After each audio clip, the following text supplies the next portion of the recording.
Mendocino Council of Governments. If we can get a roll call, I think that's the first order of business, please. I will call the roll.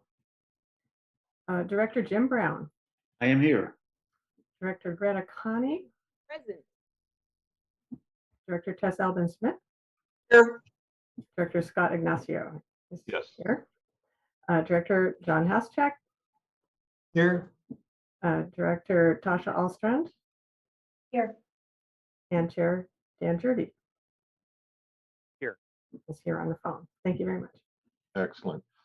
Before we convene as the RTPA, I just need to let everybody know that pursuant Assembly Bill 361, Brown Act meetings remotely during a state of emergency are still in effect for MCOG. As those things changes, the public will be advised.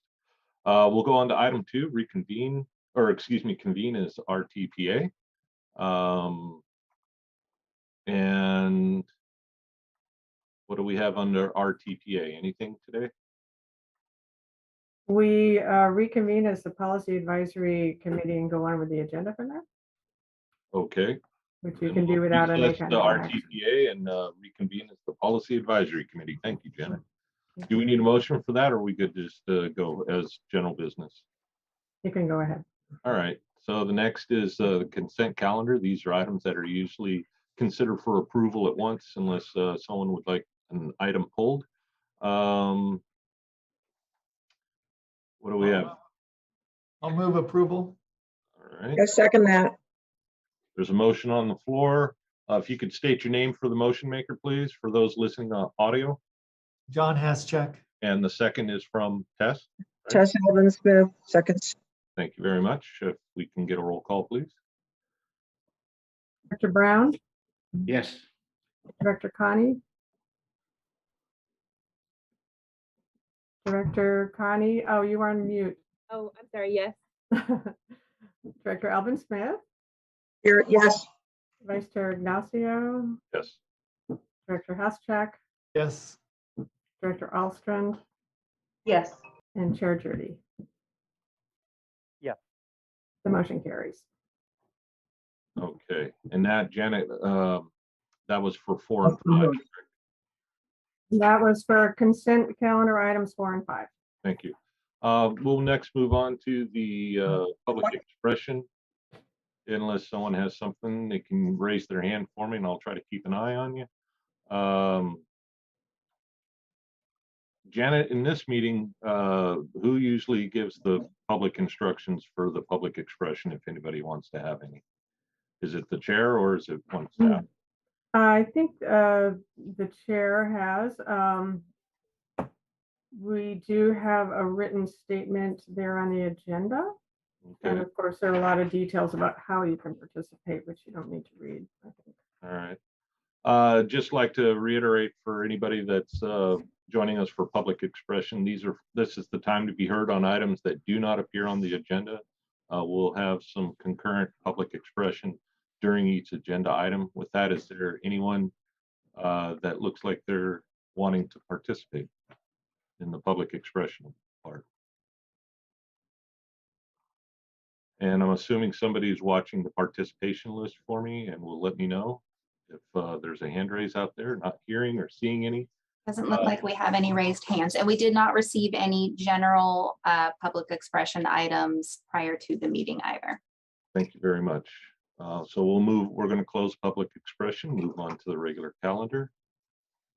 And we have a presentation, item 7, the Gualala Downtown Streetscape Enhancement Project. And we can turn that over to staff.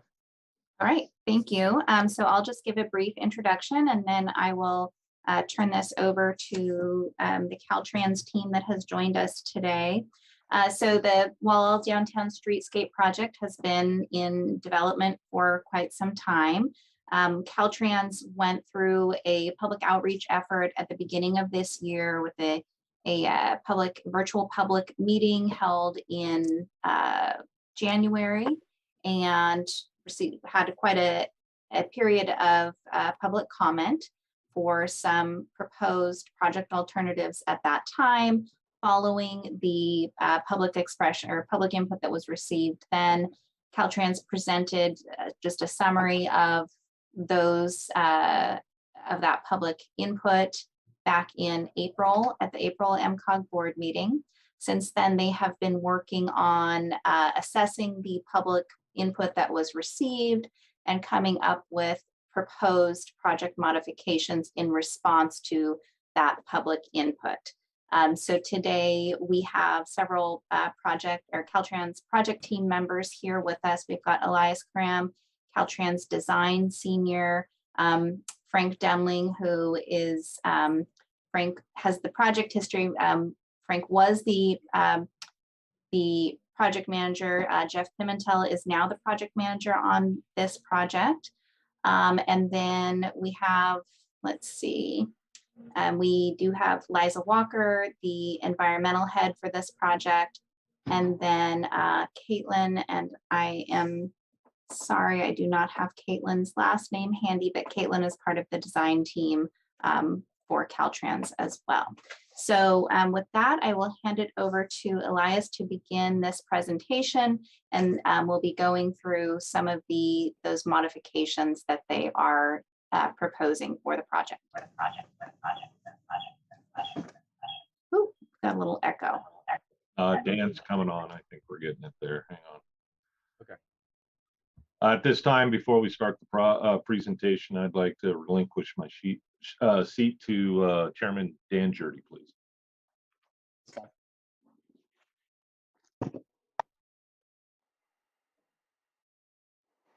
Okay, let me know when I should go. Yeah, is it good to go? Yeah, Elias, All right. please proceed. Okay, thank you. Can you see this presentation? Yes, looks good.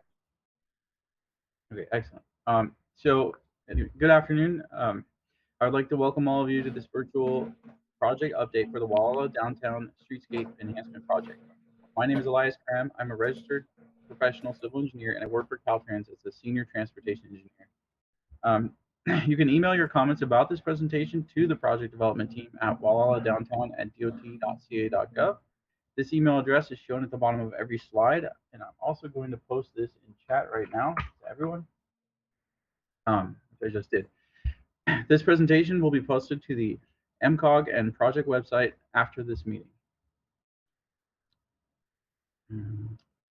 So as Nefili just mentioned, these are some of the team members, Nefili, Elias, Liza, and Jeff. Frank is out the door on the way to retiring, and Jeff is taking over as project manager.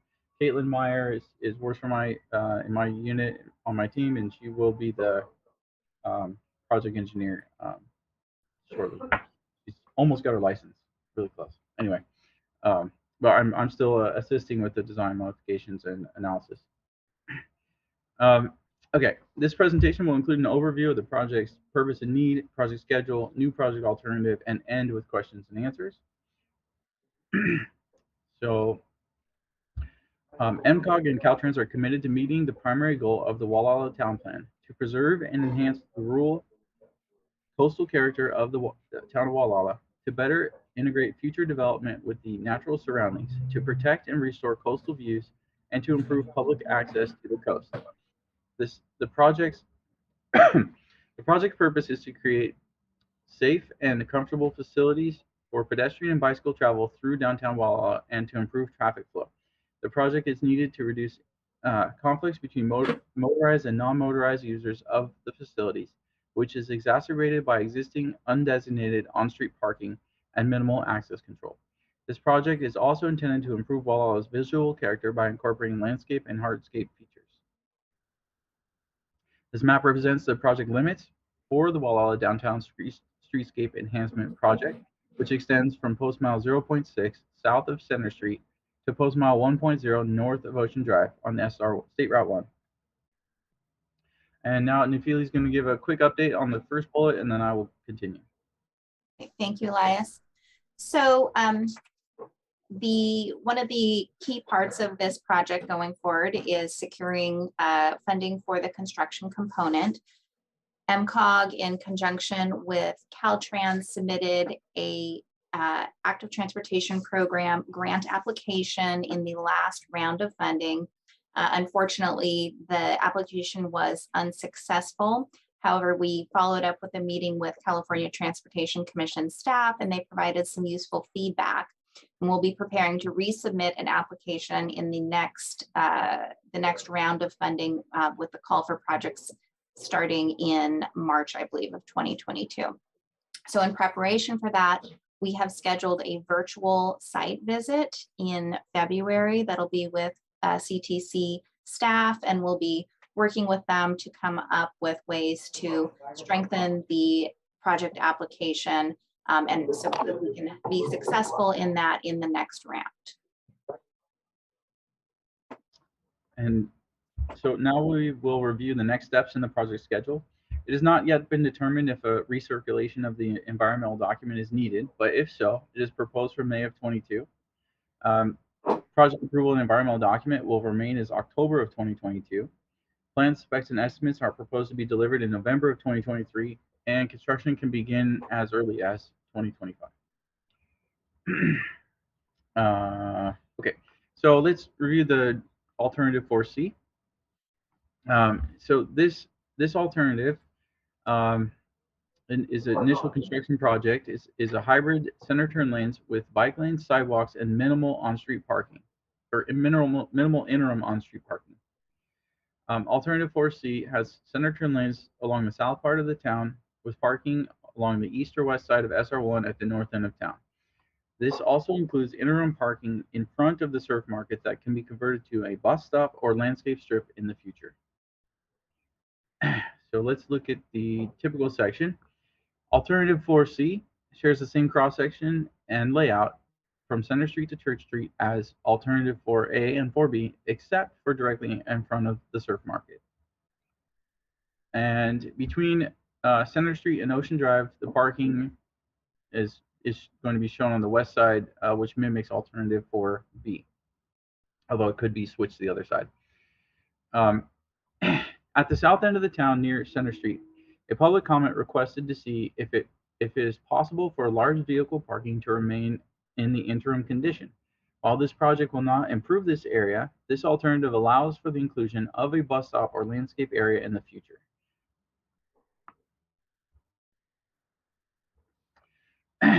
As in Alternative 4A and Alternative 4B, Alternative 4C has a proposed crosswalk, pedestrian beacon warning system, and driveway access that mimics the existing access points along SR1. In front of Surf Market, 5 existing parking spots would remain as an interim condition. This typical section shows the parking to remain in front of the Surf Market. This shows how it will be converted to a bus stop in or landscape or planting strip in the future. And this is a comparison of both typical sections that shows that it's this 9-foot area that can be accommodated.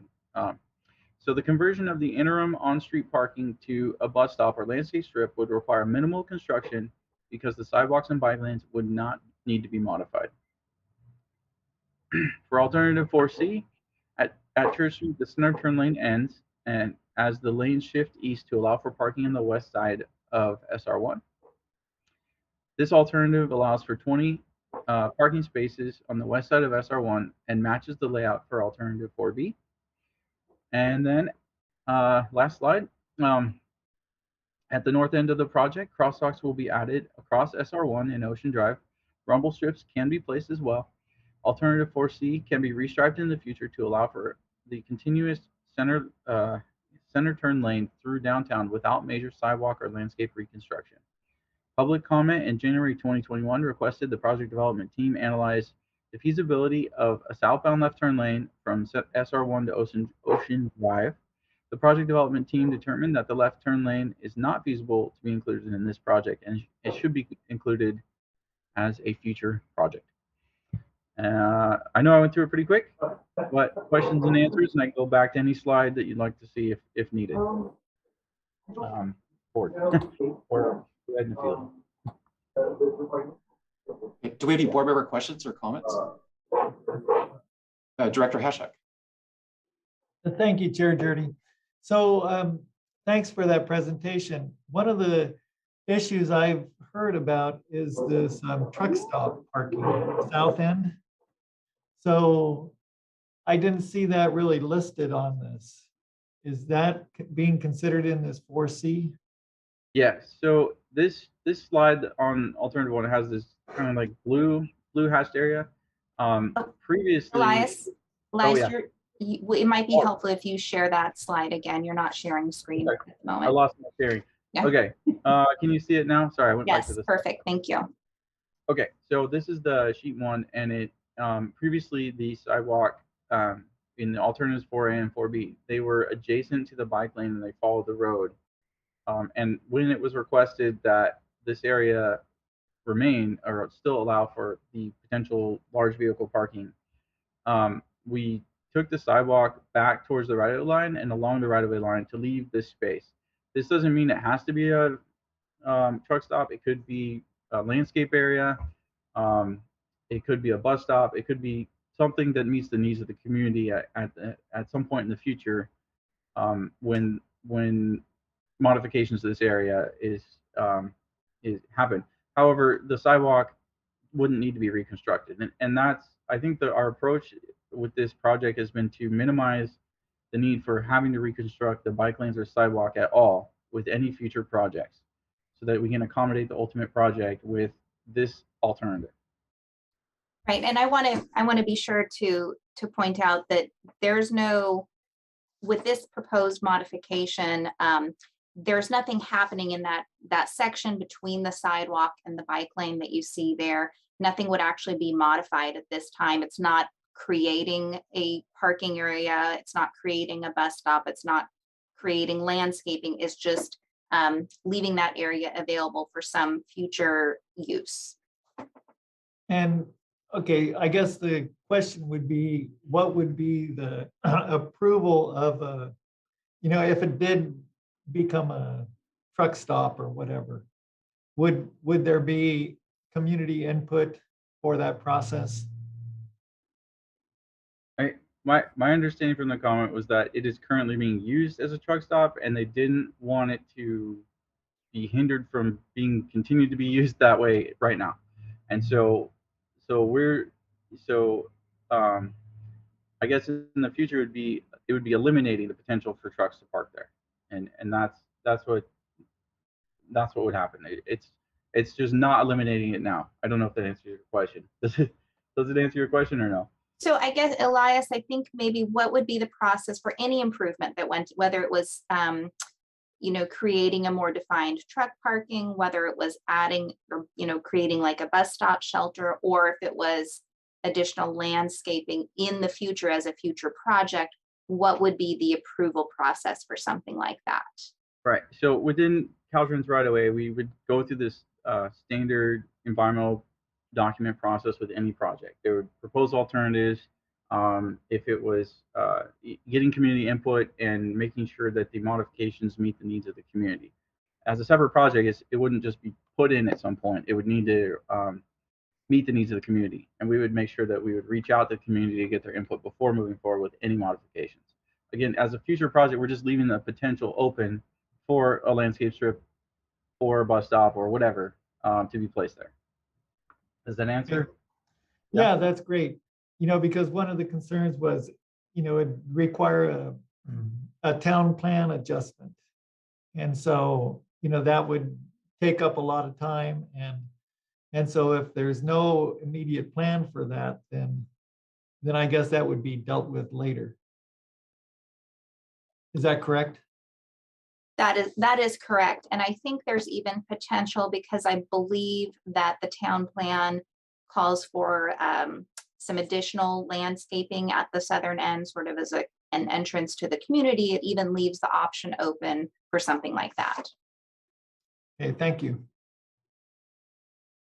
Director Ignacio? Yes, thank you, Chair. One thing that I really like this diagram, it's very helpful. Unfortunately, it doesn't talk about elevations. And in that light blue area that we're talking about for the large vehicle parking, it's where the sidewalk is, it's actually 3 or 4 feet high. So there's kind of a slope there now. There is other large vehicle parking in the area right now. I did just want to point out, like Director Hashek was commenting, the concerns. I've been approached by community members over this feature in the project, and I'm hoping there will be community members here to talk about it today. The exit from the Sunstrom Mall Street that you see on the lower right of your screen there, as you come up, there is a bit of a curve, as we can see there. Being someone that's lived here for the majority of my life, coming out of that exit, it is sometimes hard to see around vehicles that might inadvertently be parking there now, and it would be considered a possible safety feature to continue to block that at this stage of the project. But let me just end up finish by saying I'm glad to see that it's illustrated as a possible future improvement, and I'm glad we're talking about the process that the public knows on how to weigh in on that improvement when it comes time. Thank you. Okay, I'm not seeing any other board members raising their hands right now, so I'm going to go to Tom Murphy from the Gualala map. Thank you, Dan. Just to clarify, I've been living in this town for years and I've never seen a truck or bus or motorhome parked in that area. There is a shoulder there. It is not really a parking area. There would be a need for a retaining wall in that area. You can see right now it is green, and this would be actually removing landscaping from that area when the town plan does indeed call for an addition of landscaping in there. In fact, it calls for a landscape median strip leading into the two-way left turn lane. That yellow portion on the map would be landscaped. That's all I have to say for now, but I'd like to make a little statement later.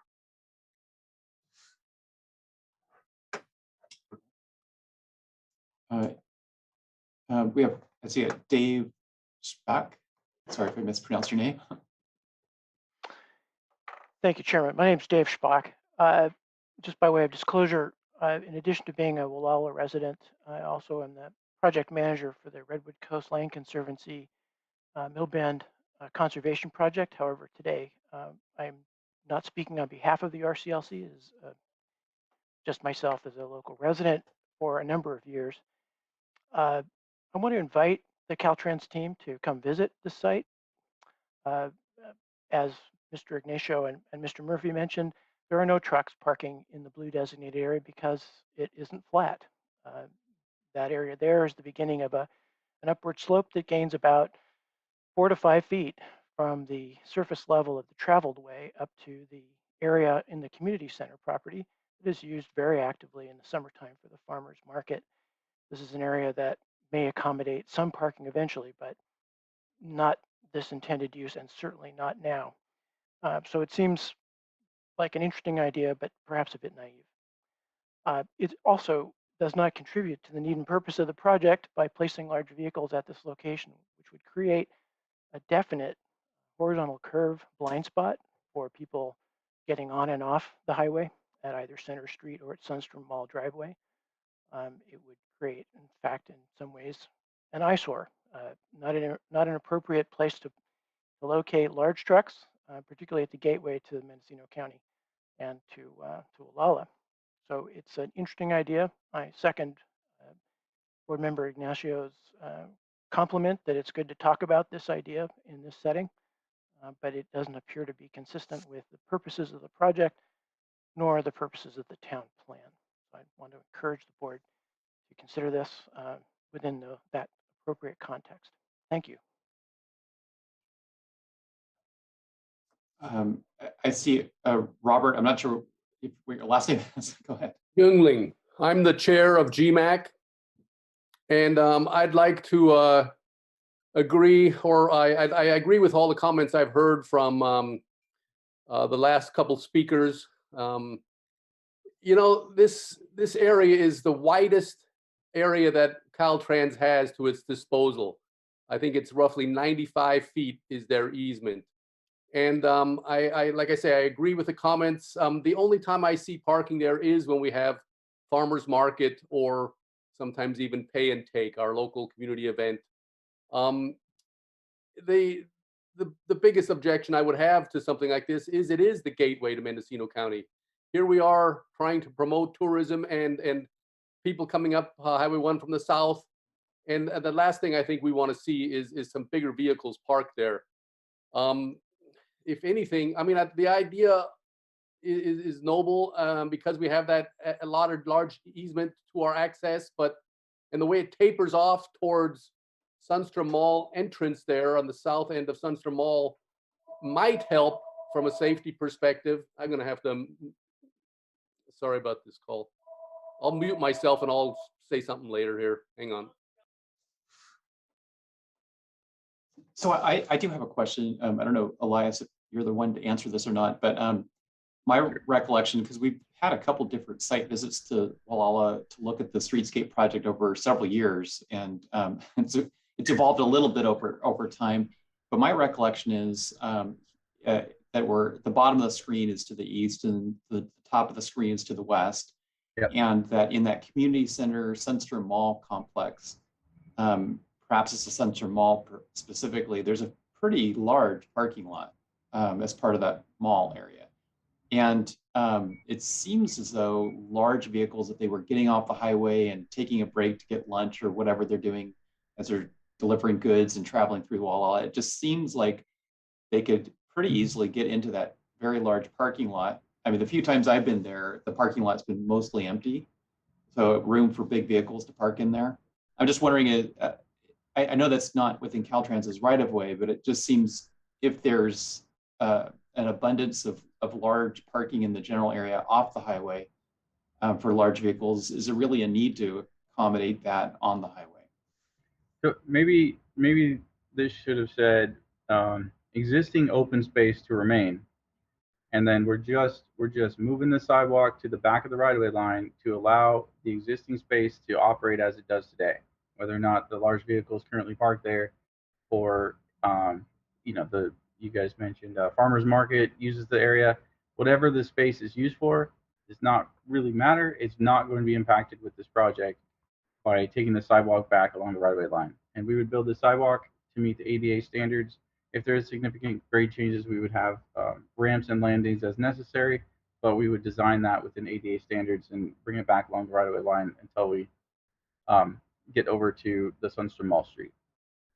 So for clarification, are you saying that between the bike lane represents existing pavement or new pavement, the green, and that everywhere between the green, the pavement for the bike lane, and the sidewalk would remain vegetated and or sloped dirt?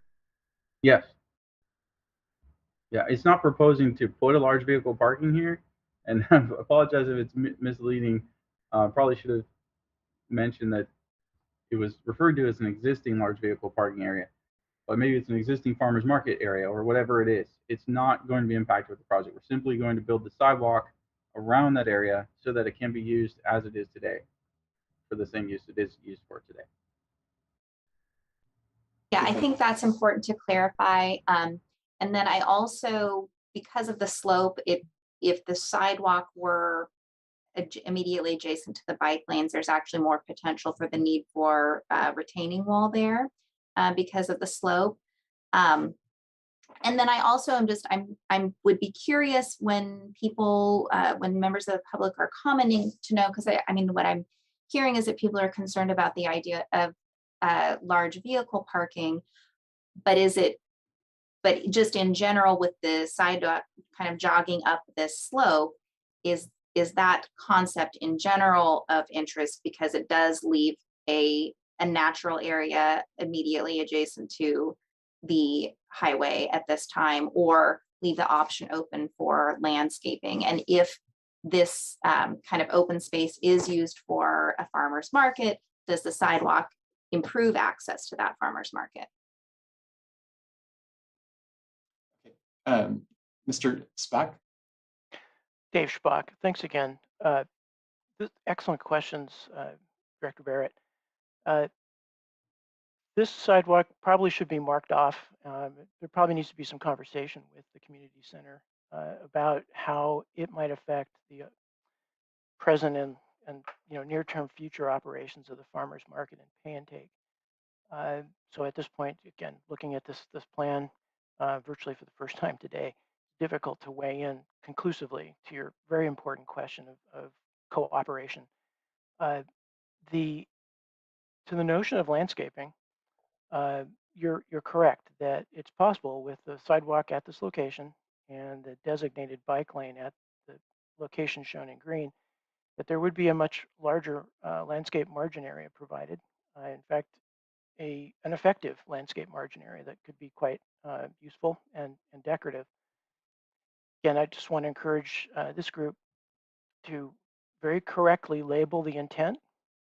You clearly see that large vehicle parking words gain a particular reaction where, in fact, if the intent is to allow existing uses to continue in the interim period after installation of a sidewalk at that location at the revised alignment, one should be very clear about that because it's important from a communication standpoint. But I think it's an interesting idea. Thank you. Oh, and one last thing. I would be happy to accompany any site visit, as I'm sure members of GMAC would. So let me know what you need and I'll do what I can to help out. Thank you. Tom Murphy. Yeah, I just wanted to speak to a couple of points on this slide. The bus stop idea, we already have a bus stop at the Sunstrom Mall. We only have one shuttle bus that comes through a day. It stays for a few minutes and leaves. So it would go largely unused. I'm relieved to hear that immediately it would remain green, but I want to point out our town plan specifically prohibits parking along the highway unless a town plan is changed. That's not a feasible part of this project. The slope of the hill is a factor here, and I wonder if the design team looked at that. We are a community dominated by elderly people, although we do have visitors with children with strollers. Well, I think some of our handicapped folks might have trouble going up and down that slope, and it seems kind of unnecessary. There's really not a lot of foot traffic along that part of the highway right now, and I think over time, it would be better to have it inside the bike lane.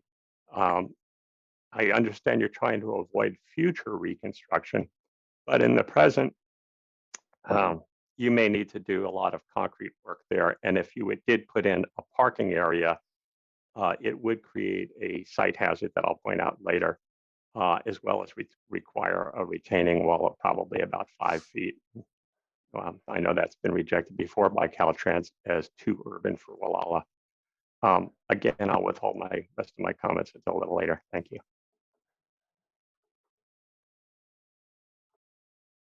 We have any other comments at this time? Robert Youngling? Yeah, I'm sorry about the prior interruption there with my business phone, but I wanted to also say that I agree with the last comments from David Shapak and from Tom Murphy, and that the large vehicle traffic that we've experienced in the 35 years I've been here in Gualala seems to always be off street. So back behind the Country Inn, off of Center Street, back behind the Gualala Hotel is where we see the trucks gathering. When we've had outages, power outages, you'll see them going to these off-site locations. So while I respect the idea of having an area, a reserve area there, and it's good that we're talking about this excess Caltrans easement area there, I think it being reserved for something more beneficial to the community and as a nicer gateway to Mendocino County from the south is really where we should be heading on that area. Thank you. So if I can ask a clarifying question. So Robert, does that mean that you in general like the idea of the sidewalk jogging off the edge of the highway to allow it for something beneficial to the community, or that you think it should be immediately adjacent to the highway or to the bike lane? Nafili, I really like the idea of the sidewalk being like it is, like it's shown on this diagram. Okay. The reason being is because it's safer, especially when we have large events down the south end of town. Mm-hmm. It brings people up to where the activities are, such as farmers market and the pay and take. And it's just a safer thing than being down so close to the highway where people will tend to continue to park along that stretch there when there's bigger events. Not to mention going across the highway to where we have the vendors always hanging out there on the west side. And you know, people will want to eventually access the continuation of the Bluff Trail, things like that. I'm thinking about in the future. It's safer having the sidewalk as far east as the Caltrans easement goes, like shown. Right, thank you. Okay, well, this was listed as a presentation of the plan as it continues to evolve, but not an action item. I want to go back to Tom Murphy. Thanks. I'd like to make some additional comments. I can do this just by reading text, or I could do this by sharing a PowerPoint. I think the PowerPoint might illustrate the points a lot more clearly, if I may. Is that okay? Sure. So I'll ask the chair to make that call. We typically don't have members of the public share screen during public comment on an item. But if the board would like that, then we can certainly do that. We also have, staff has the slides that Mr. Murphy had intended to share, so we could also share those if that's preferred. So Mr. Murphy, so if MCOG staff has your slides, then maybe they could just share them unless there's. I think they have a PDF. They don't have the slides themselves, but I could go through these very quickly as I talk. Okay, go ahead. There's only a few photo slides. Okay, go ahead. Okay, great. And I won't spend a lot of time on any one of them, but except the ones with the motions on them. Okay, good. I believe you're now seeing goal of town plan. Is that correct? Yes. Okay. The improvements to Highway 1 corridor shall be required to make Highway 1 a scenic element of the Gualala Township, to decrease traffic congestion and reduce potential safety hazards, and to encourage more pedestrian activity. The plan also specifically bars on-highway parking through the project zone, along with other strict requirements. Only the width of the highway is subject to change and has been downgraded from 80 feet to 60 feet over the years. There was a question earlier about off-street parking. This is a town where hardly anybody parks on the highway currently. You can see that in this overhead picture. I see one car, I think, is parked there. We have over 600 spaces currently in Gualala. This is the area Mr. Youngling was referring to, where PG&E often uses as staging ground during winter storms. Trucks often park along here and here for the hotels. We have lots of parking and potential for a couple of hundred more spaces offline. Our town plan anticipated this and designed the highway project for that. At the Mendocino County, the MCOG meeting in April, Caltrans reported very strong support for alternative 4A and 4B, but said it was assessing the three new options of large truck parking at the community center, a left turn lane on the north end, and interim parking at the SURF. I presented a resolution then asking for expedited approval of this because we've been waiting for 27 years for this. That was unanimously supported by our council and is allowed under CEQA Code 15073-5C. Chairman Jurdy asked that it be brought back for action as soon as possible. That code section is on this slide. This is the current view of the community center property we're talking about, and that's the hillside. I still think the rise of the hillside might be a problem for handicapped folks and possibly for parents with strollers. This area up here in front of the community center is where the community farmers market is sometimes held. This area has turned into a problem for us. There's a lot of congestion on Saturday mornings because of this and because of the Verset's flea market across the road in the Caltrans parking lot. I want to take particular attention to this red car pulling out from Sunstrom Street here, and it ties into the next slides. Now, the next slides are kind of amateurish, and they were designed without the information we're seeing today, so I hope you'll take that into appreciation. This is, I was stopped at the stop sign on Sunstrom Drive, and you can see this green car coming on. This is probably going 35 miles an hour in a 25 zone. If I pull out in front of that car now, I'm going to cause an accident. So I would wait for it to pass and look for a clear spot way back here. I did not know where the truck parking was planned, but any truck parking along here could be detrimental to the view. I think that's a big problem. It would also probably require a retaining wall, which would be unsightly as you drive into Gualala. This is what I fear people would see. We already have this huge parking lot on the left side, which is pretty much unpoliced and taken over by flea market people, and the parking's used up by them as well. On the right side, we'd have trucks parked here. It would not be a pleasant sight.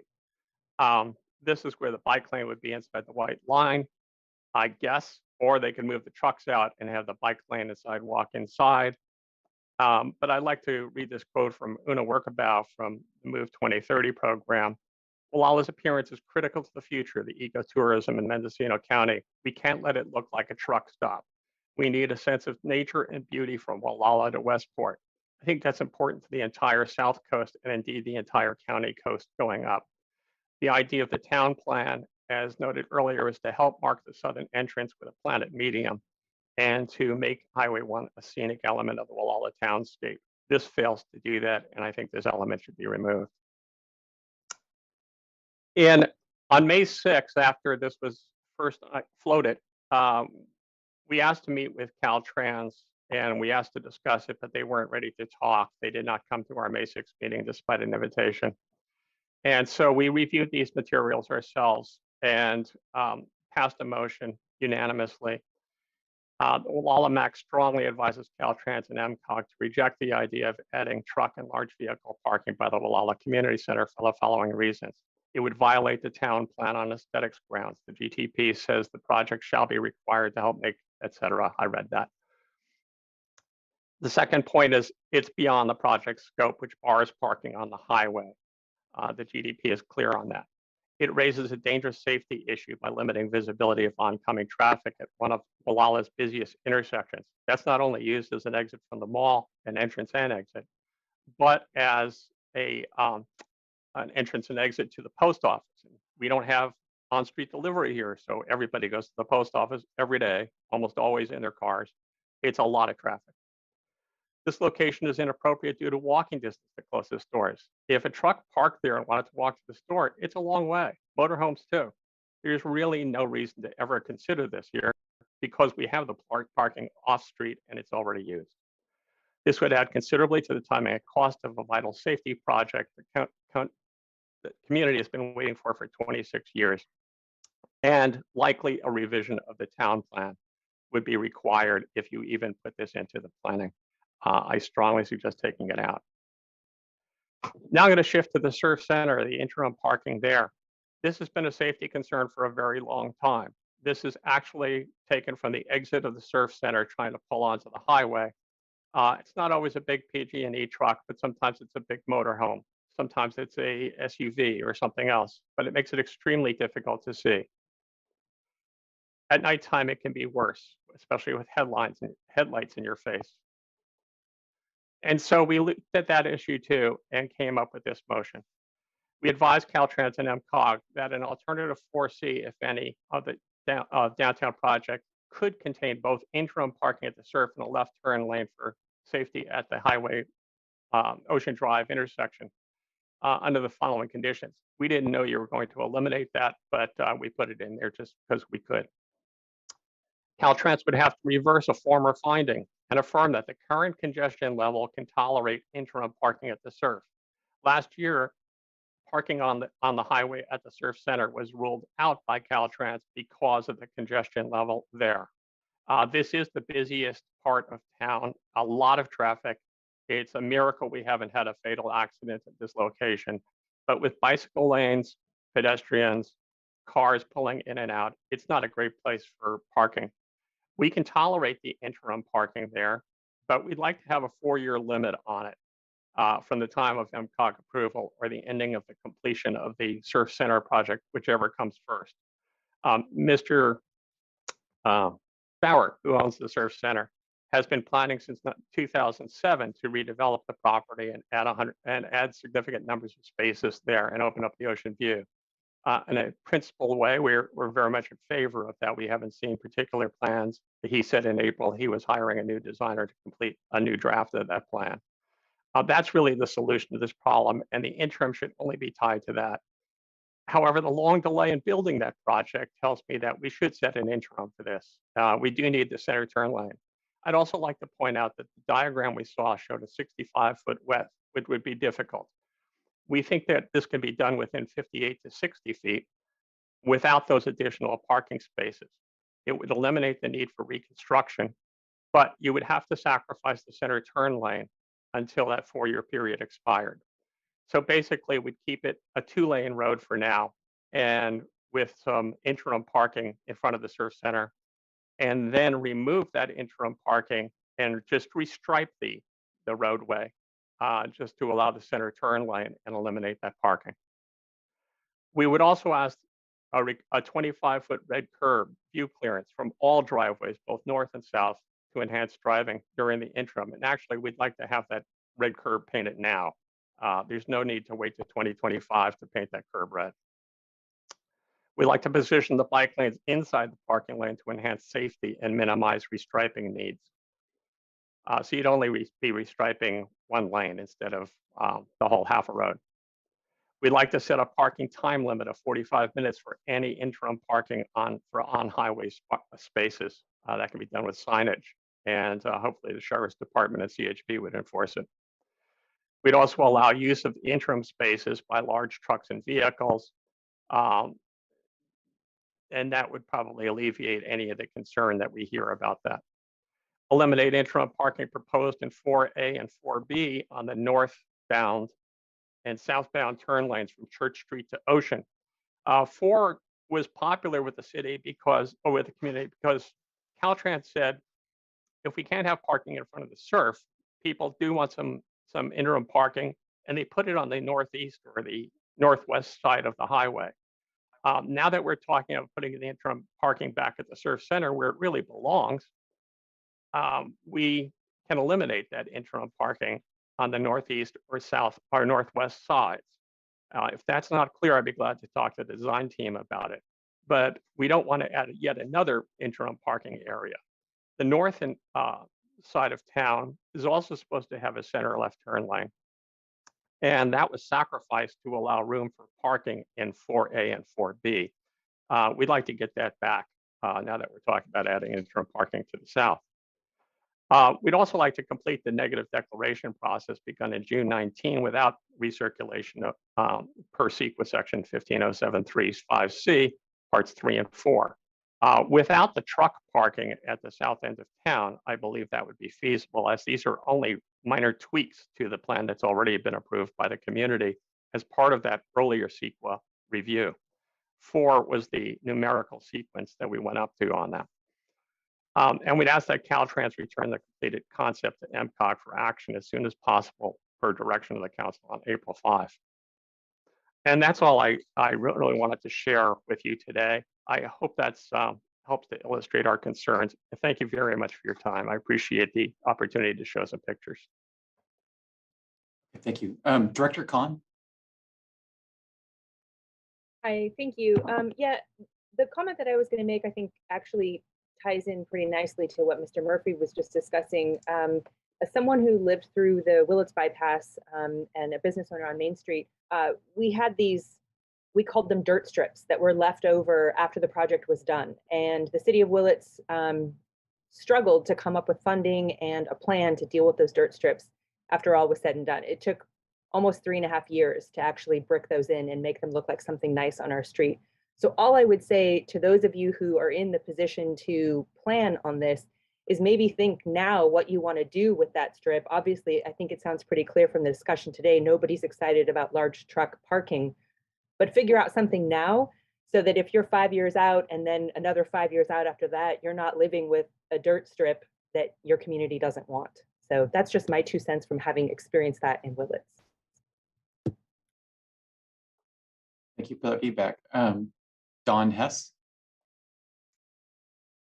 Yeah, just briefly, I want to sort of jump in here and add my voice to some of the others who have spoken this afternoon related to possible truck parking in that area. I really think it's a bad idea, and I don't think it's needed at all.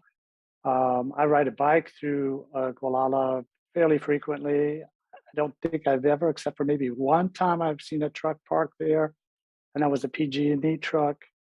And they usually park on the other side of the street, but in this case, they parked on that side. I don't think I've ever seen any really big trucks, semi-trailers, or anything parked there. So in terms of the sidewalk positioning, I'm kind of neutral as to whether it be, at the top of that grade or closer to the road next to the bike lane. I think personally I could go either way. But I do think, as the last speaker just mentioned, that we might as well go ahead and just plan on landscaping that area. I think that's the best purpose for that, to really make the entrance to the town a lot more attractive, especially if we could use native plants and things like that wouldn't require a whole lot of water or upkeep. That's the plan that I would like to see in terms of that area that we've kind of focused on this afternoon. Thank you.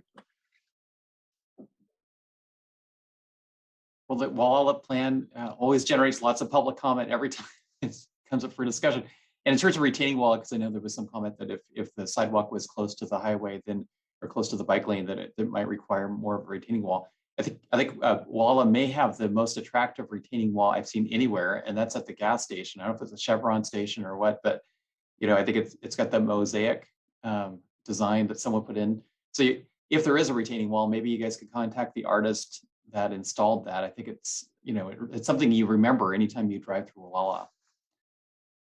So I think we may have exhausted public comment on this. And so what Nefili, can you just sort of update us and the public about what's the next steps for this project and for public hearings?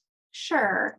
So before I do that, I would like to just make one comment as a follow-up to Mr. Murphy's slides that he shared. So he had some graphics that showed how he envisioned a truck parking area might look. And I want to be very clear, absolutely no one is proposing that. So the idea, and perhaps it was unclearly stated. I think Elias did a good job of describing it as just the immediate would be just to, if the sidewalk jogged to the east, it would be just to leave that area in its natural state as it's currently being used.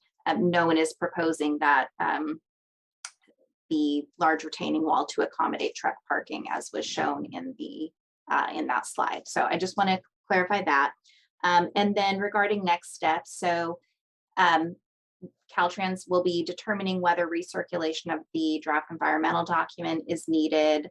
That determination would sort of guide some of their steps. Eventually, so I believe, well, we had a slide that talked about the dates, but if recirculation is needed, that would happen in May is the goal for that. And then at some point, this would come back. Caltrans, the design team, and Caltrans, or the project development team, and Caltrans would make a recommendation on an alternative. It would then come back to MCOG to basically endorse that alternative. In terms of when that would happen, as far in relation to that draft environmental document recirculation, actually, I'm going to ask maybe Liza or Elias to confirm, would that endorsement by MCOG come before that, before PA and ED, or after? I think ideally it would be before the October PNED. Okay. If we have a preferred alternative, we would like the board to support that alternative. So would that ideally be before, if there is a need to recirculate the DED, would it come before that recirculation or after that recirculation? No, so regardless of whether or not this is recirculation, the PNED project approval and environmental documents planned for October of 2022. So it would be and if we did have to recirculate, it would be May of 2022. So it would be after May and before October, regardless of whether or not this recirculation is required. That time frame would work well. All right, thank you. So that'll sort of be the next step for MCOG's role in this. Once that's done, then the Caltrans schedule would be to move forward with plan specifications and estimates and right-of-way and begin construction in 2025, although I believe there's a little bit of flexibility in that depending on whether the prior components can be completed faster. Okay, all right. Well, thanks for the update, Nafili. All right, you're welcome. Okay, I think that takes us to our next item, which is a public hearing. It's the Technical Advisory Committee recommendations of November 17th. And it's consideration of finding of a negative declaration of environmental impact, followed by possible adoption of the resolution approving the regional transportation plan and active transportation plans. Loretta, are you presenting on this? Yes, good afternoon. Can you hear me? Yes. Thank you. As this is a public hearing, as you mentioned, the first item of business is to have the board make a finding that proper notice has been given. So in your staff report, I listed where the meeting notice has been advertised. We did more than what was required. We're required to notice it in a newspaper of general circulation, which we did in the Ukiah Daily Journal. And that is the official notice that your motion will be based on, because that was published on November 5th. However, in addition to that, we published a notice in the Independent Coast Observer, the Fort Bragg Advocate, and the Willits. It says Willits News, but it was the Willits Weekly. And let's see, the Journal is the official notice, and then additionally in Willits and the ICO and in Fort Bragg. So the notices that went to the ICO, Fort Bragg, and Willits Weekly, there was a typo in the title. It referred to the RTP as the 2021 RTP rather than 2022. However, the official notice that we're depending on was corrected, and that was in the Ukiah Daily Journal on November 5th. So if we could please have a motion finding that proper notice was given. So moved by Ignacio. Second by Haschak. So we've got a motion and a second. Not seeing any comment. Can we have roll call? Yes. Director Brown, Yes. Director Connie, Director Greta Connie, can you hear me? Yes. Can you hear me? I can hear you now. She signified yes. Is that a yes? I'm sorry. All right, Director Alvin Smith. This is just that it was properly noticed? Yeah.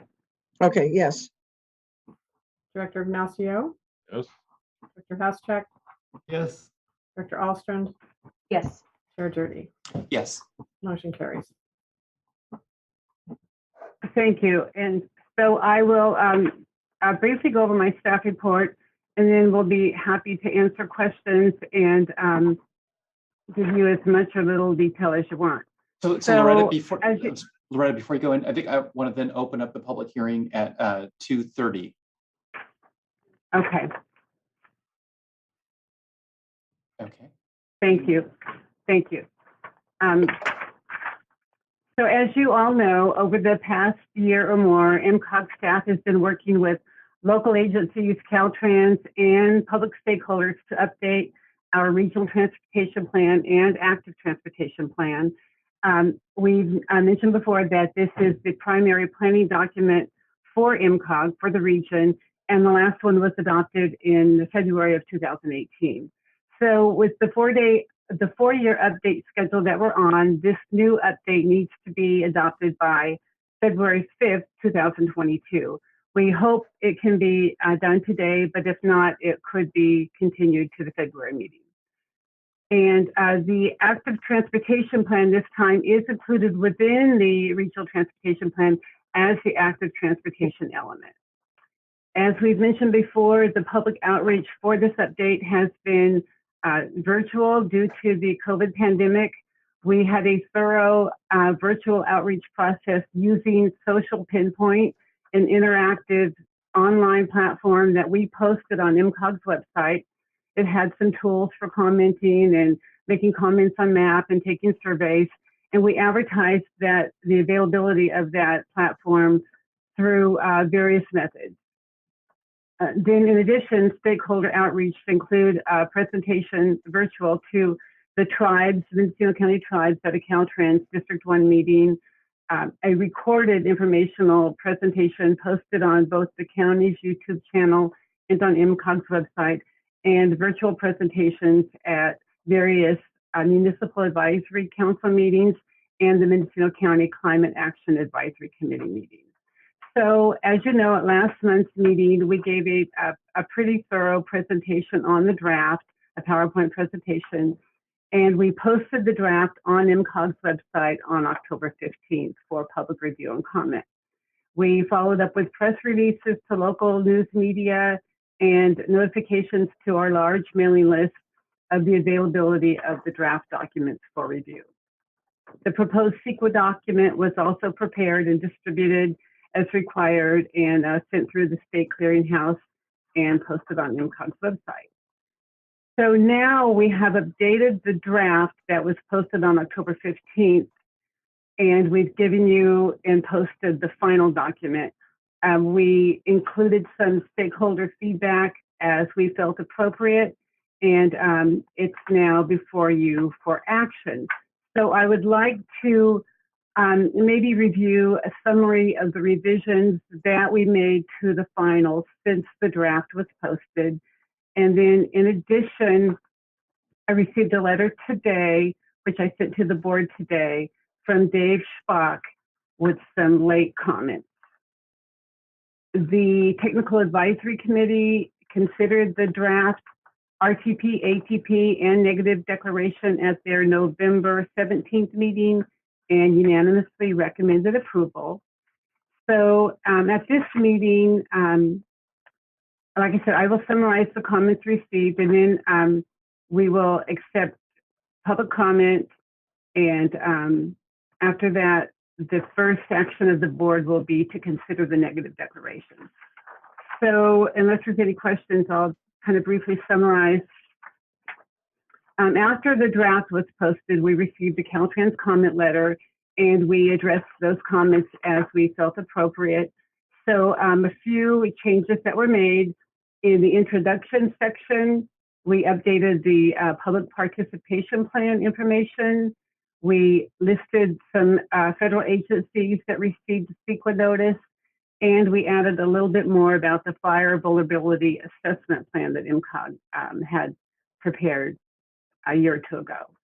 And then in the goals, objectives, and policies section, we added a policy regarding truck parking, and we edited a policy regarding electric vehicles and alternate fueling.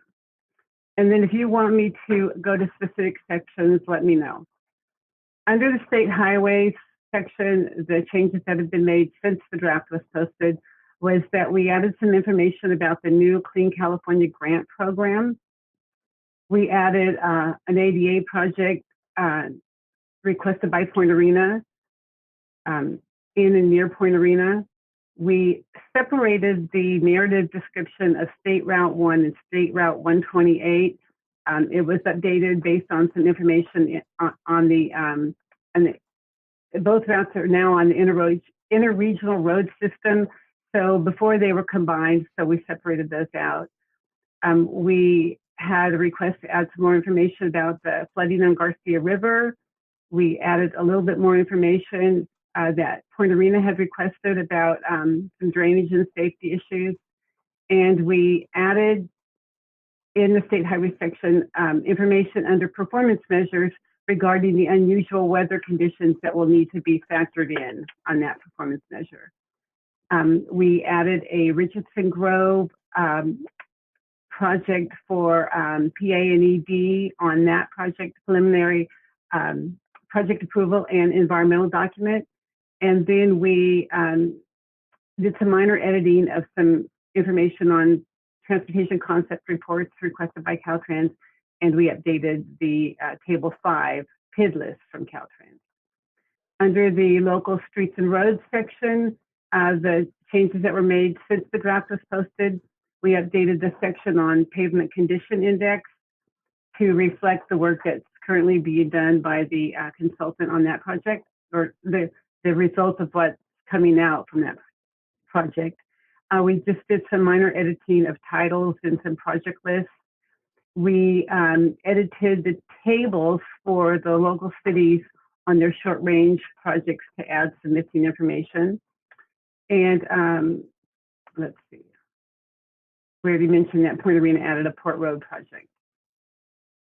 And under active transportation, we received a comment to add a project for crosswalks at the intersection of Schoolway and West Road in Red River Valley. And we added a mentioned need for biking facilities on Redemire Road. Under public transit, there is comments to from Caltrans to add a little bit more to the language of a high-level summary of MTA and some language about what MTA is doing with collaboration with other agencies. Under aviation, there was one comment from Caltrans that we added a comment about Ukiah's airport land use plan. Under the tribal section, at the request of Potter Valley Tribe, we added some Potter Valley tribal projects. In the financial section, we added some information on the Clean California Grant Program. We added some information on the COVID relief funding that had been received. Under the constrained and unconstrained section, we added a sentence about, all of the projects are important to MCOG, but it's up to, depending on the funding sources and depending on, I forgot what that comment was, but hang on one second. We had a comment that said, the priorities will depend on competitive grant funding, which will limit what can be completed during the time frame of the plan. MCOG believes all the listed projects are important. However, what ultimately gets implemented will be affected by project readiness and availability of appropriate funding sources. So let's see. We added a comment at the request of Caltrans regarding the need for projects in the RTP to be projects to be consistent. Projects, hang on one second.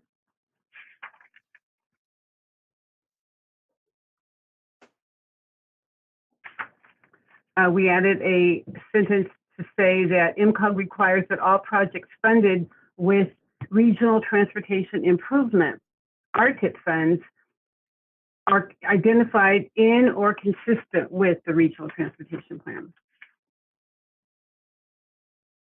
Another comment from Caltrans, we added a description about some unanticipated funding, such as the new federal bill, and we corrected a description of the Trade Corridor Enhancement Program.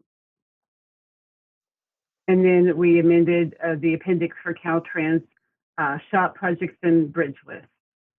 And that was just, I know that was a very quick overview. These are just, I've been keeping track of the changes that we've made once the draft was posted. So let's see, that's that. Any questions on that before I go into the letter received today from Mr. Spock? Loretta, I'm not seeing any questions, so go ahead. Okay, so I received this morning and I sent it to the board. And as required by Brown Act, anything we provide to the board is available to the public. So if anyone would like it, I'd be happy to email it. So this is a letter from Mr. Spock asking that we make a few additions.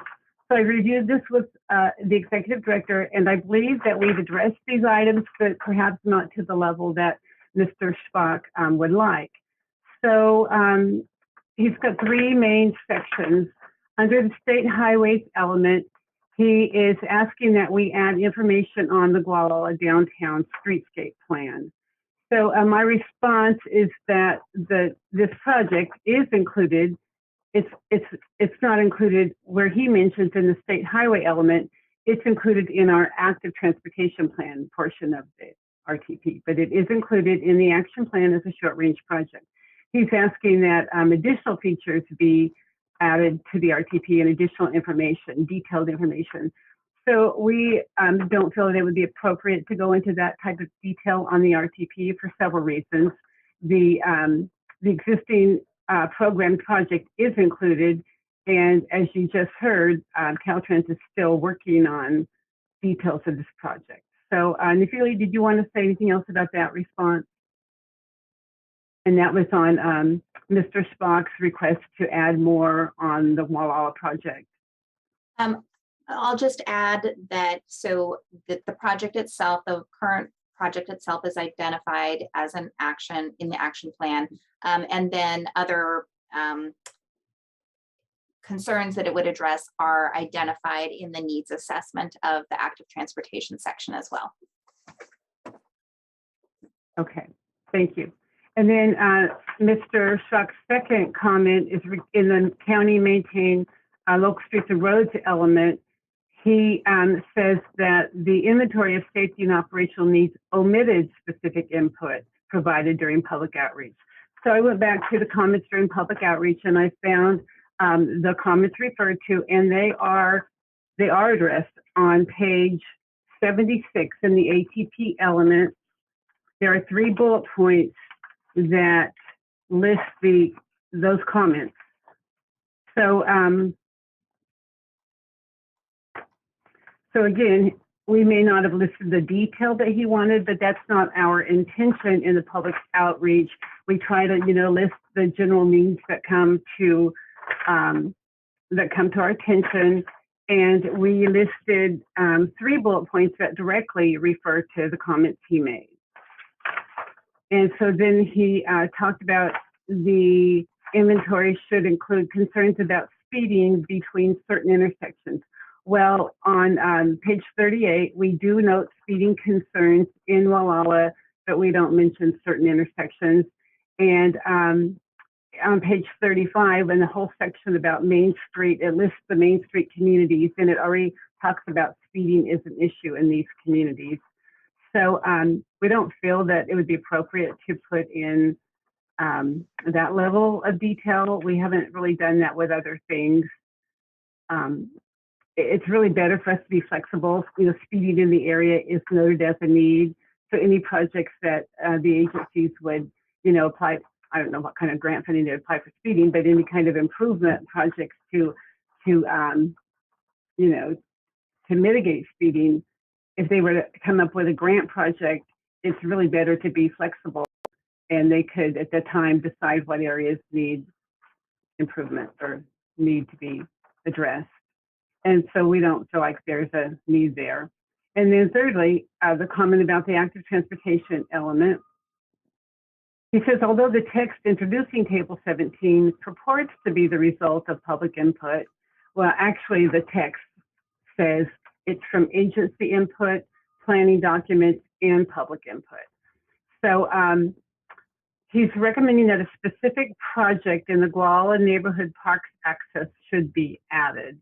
We have listed the concerns in that area on the Ocean Ridge and the neighborhood, but we don't have that specific project.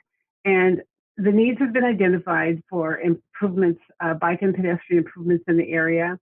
And the county or the implementing agency could take it to another level, but not everything that comes out as a need in a public input results as a recommended plan in the action plan. So there is no project that he's requested, and we don't think it would be appropriate to add it. And then I believe lastly, his comments are asking about the description of the California Coastal Trail. He wanted some segments added. But I looked at the description of the California Coastal Trail, and we don't have specific segments. Page 91 and 92 discuss the coastal trail, discuss the need for the trail, discuss the study that we did on the coastal trail, which mentions how expensive the segments are and that they will be, implemented as grant funding is identified. So any sections in the plan that do talk about segments of the coastal trail are there because some agencies have put them in their short range plan. such as different segments in Fort Bragg.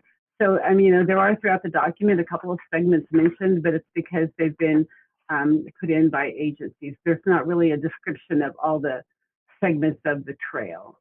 So that's my response to his letter. And Nephili, do you want to add anything to those responses? You know, I'll just reiterate that you know, we're glad to receive public input when developing our needs assessment. It was really valuable, and we appreciate it. Some of the needs that are identified, you know, particularly if they are heard by, you know, multiple commenters, some of those do result in specific projects identified in an action plan, but not all of them do. Some of the needs that are identified, you know, need further assessment or refinement before they can result in an implementable project that would be appropriate to a list in an action plan. So I think that's just important to keep in mind. So we want to make sure we capture the needs, but not all of them will be listed as an implementable short-range project. Okay, so this is probably a good time for board members to ask initial questions of staff. Are there, before we go to public comment, are there any initial questions? Director Albert-Smith. Yeah, so I went through the negative declaration, and I was kind of confused why I agree with the RTP, ATP being a program level document, absolutely. And so therefore, we don't really know the impacts of any of these things, but I don't know why you can say there are no impacts, but there might be some impacts that are less than significant. In other words, it seems like it's all or nothing. I would say that all the impacts are less than significant at this level of planning. But if you put no impact, why would you, did you put no impact because you would avoid any possible impact in certain categories, but not others? Can you explain that? I'm going to ask James, our environmental CEQA staff person, or Nephili, to respond to that.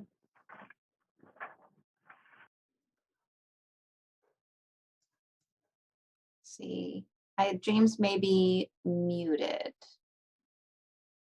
I'm not muted. So you were wondering why we put no on some and less than on others? Yeah, but more simply, I mean, I understand that it's a program document. And for that reason, we don't know the impacts of the individual projects that might occur. But I couldn't understand why you would say there was no impact on some and less than significant on others. It seems to me it's one or the other, but maybe you can explain.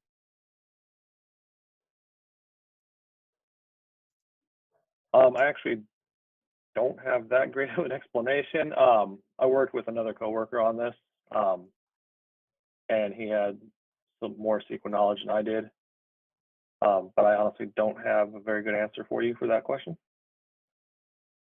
Okay, I get it. I only have like 32 years worth of government CEQA experience, so it would strike. It just struck a chord for me. So program documents are generally either one or the other, but not both.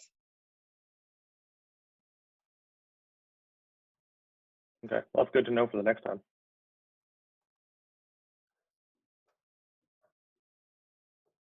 Okay, I just have some general questions, and it probably applies to all the sections within the document. You know, it's a fairly lengthy document, but just zeroing in on a topic that's garnered some public comment lately, and let's look at the rail section.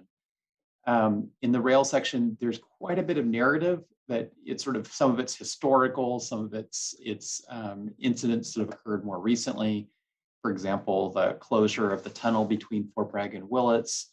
It actually doesn't mention when that closed, but it actually closed in 2013. And I believe it's been unopened since then. But it makes a reference to the fact that the tunnel's been closed. But it makes a reference that there's been plans to reopen it. But again, it's been closed since 2013. It's hard to know exactly how serious those plans are when it's been closed for so long. And then it talks about a lawsuit that was the railroad initiated, or a petition, you might say, with the Public Utilities or the Surface Transportation Board, asking that it be able to acquire. Again, this is a railroad that has not been able to reopen a tunnel in its 40-mile stretch, but and yet it's also referencing that they've made a petition to take over the railroad from the SMART train down in Sonoma and Marin counties for freight purposes. So I don't know, there's just a lot of narrative here that's been written most likely at the request of a private business. But it's maybe not the entire story. I know that staff has tried to balance it out with other facts that weren't presented by the railroad.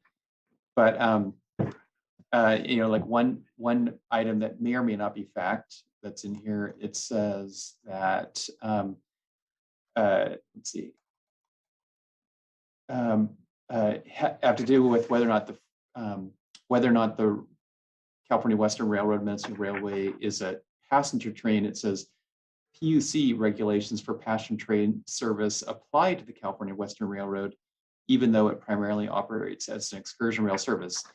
Do we know that that's actually true, or was that information that was supplied to us by the private company? Which page are you on?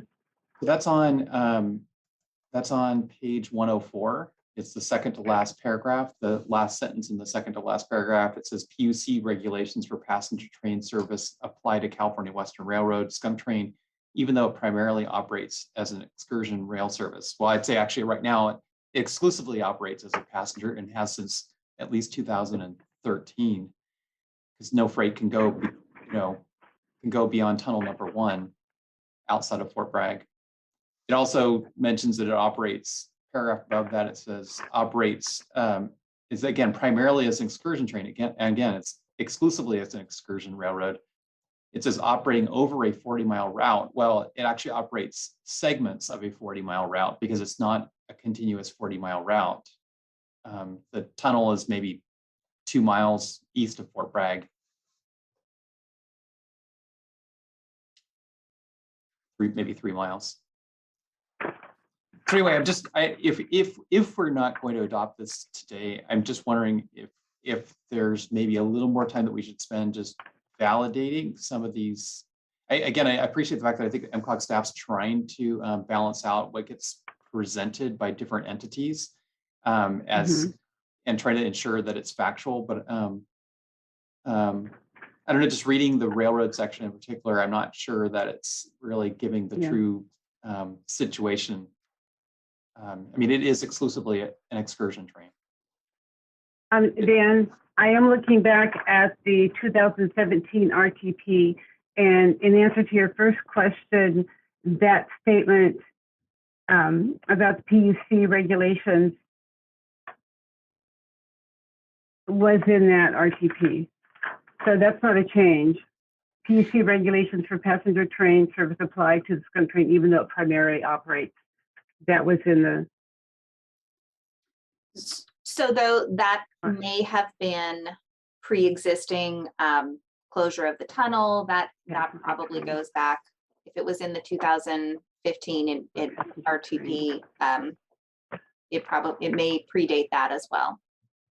Yeah, and I guess that's the thing, because these documents tend to be, lightly updated from time to time. And I'm wondering, given the fact that we now know that the railroad, certainly for several years now, close to 10 years, has operated exclusively as an excursion train, that maybe the language that it primarily operates as legacy language that should be probably stricken from this, and that it does, as a matter of fact, operate as an excursion train. They may or may not obtain state or federal grants or loans that would enable them to reopen freight or a tunnel, which would enable freight service between Fort Bragg and Willits. But even then, it would only be able to operate freight between Fort Bragg and Willits, which has pretty limited value. I mean, if you're going to load something up onto a train car and move it 33 miles east from Fort Bragg to Willits, or vice versa, you then have to unload it again and reload it into passenger freight trucks. So there's pretty limited value in a freight service between Fort Bragg and Willits. And the only service I've ever heard was having to do with a theoretical transfer station, garbage transfer station on the mill site, and then loading onto the rail cars on the mill site solid waste that would go to solid waste of Willits, which could have a spur off the railroad and then go through their MRF in solid waste of Willits. Of course, we now have a new contract with the County of Mendocino, City of Fort Bragg, and a third company. So it's not known at all that that company would want to divert its waste to solid waste of Willits, given that that company is a part of a larger company that owns its own landfills that go elsewhere. So it's pretty speculative that there's any real demand for freight between Fort Bragg and Willits. It seems to me at this point, and as a matter of fact, it's not operating a freight service, hasn't operated a freight service, and hasn't found the priority to reopen the tunnel. If it was such a high priority, that you might think that the railroad would have taken the money that it used to purchase land at the mill site and instead spent it reopening the tunnel, if that was really a high priority. Any other comments or questions about the RTP?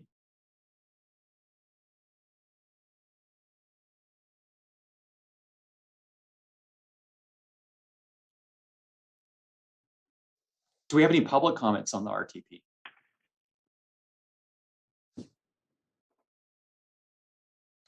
Okay, Mr. Spack. Let me begin by thanking staff for their consideration of my comments, admittedly late. I apologize for that. But once again, my name is Dave Spack. I'm a resident of Gualala, live up on the ridge. And I'm also, by way of disclosure, project manager for Redwood Coast Land Conservancy's Build Bend project. However, my comments today are offered as a private citizen, an individual living in the area resident, and do not in any way represent my employer. I appreciate the consideration again of my comments. I am frankly disappointed with the handling. It's one thing to say that my observations of safety problems don't warrant being included in portions of the transportation plan where safety issues are articulated. And then at the same, and on the other hand, say that because safety problems are not articulated, that my recommendations cannot be included in the action plan. That's circular logic. And frankly, staff's refusal to include identified safety problems at Ocean Ridge, at the Old Stage Road, it creates arbitrary bias against doing anything about it.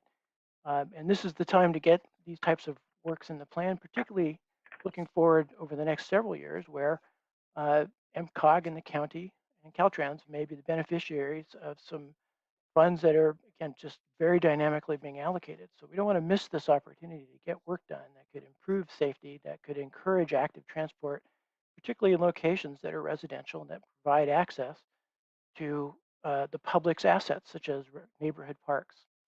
That's really important. The safety and operational needs in the county element, county roads element, do indeed include particular locations and projects in the county. If you want me to direct you to the page, I can do that. But resistance to Gualala proposal, a proposal to identify safety and operational needs on the Gualala Ridge seems a bit arbitrary to me.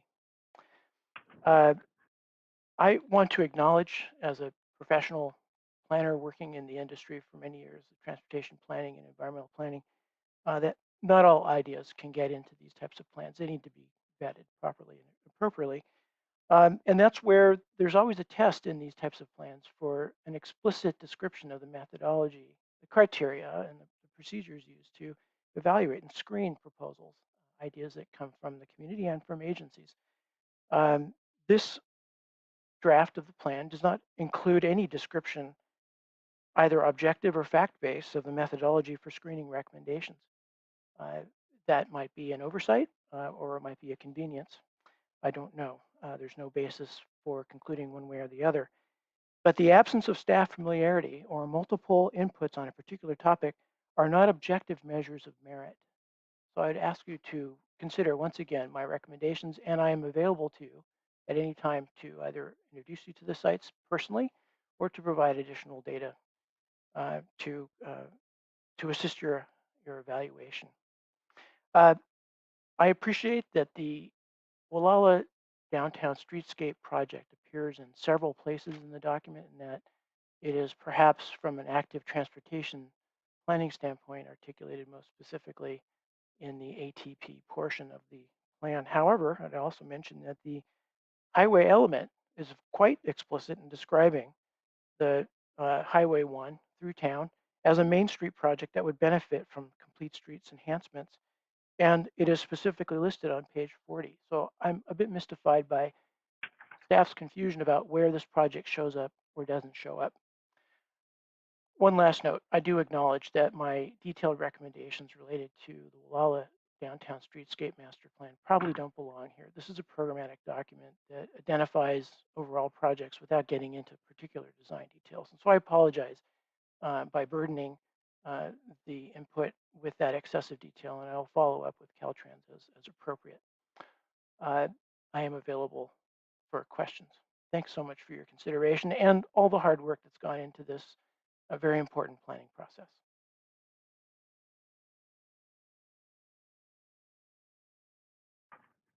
Do we have any other public comment?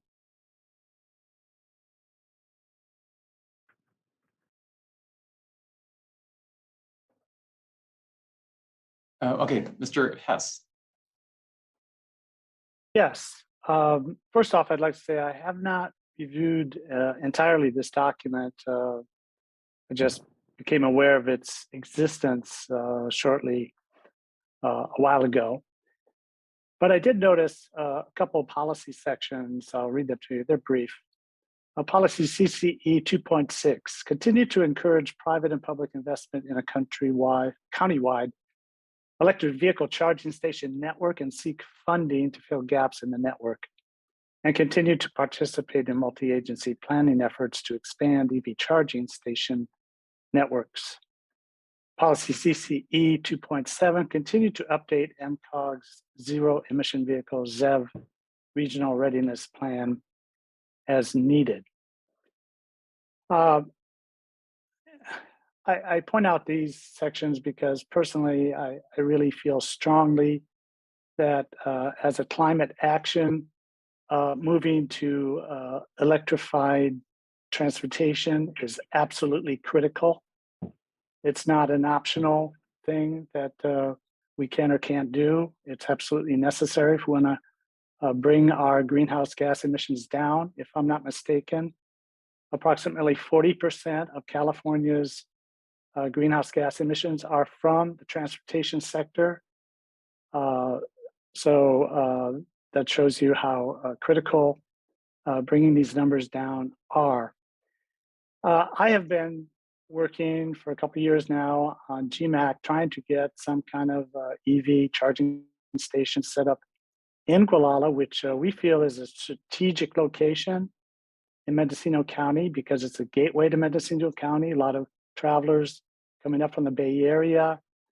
There are more and more EVs. I notice them. Other people notice them. There is no place to charge a vehicle in Gualala, no public location. I've discussed this in the past with Janet Orth, and one of the problems we have had here is that so far we have not been able to convince any private owners, and that's mostly what we have in Gualala is private property owners, to move forward with any kind of a charging station. And even it's been difficult with the community center, which is sort of quasi-private public. Now, in a discussion with Janet Orth a while back, she came up with the idea of perhaps Caltrans seeding a small piece of property that is on the turnout there in Gualala. I'm curious whether that is being considered in any regional planning for EV charging. what the status of that is. I'm just concerned that without some more consistent public effort to get something going here, that it just may not happen. And for me, this is a critical issue in terms of climate change. And if anybody can address with any more detail about what this report would lead to in terms of helping Gualala get a public EV charging station, I would appreciate that. Thank you.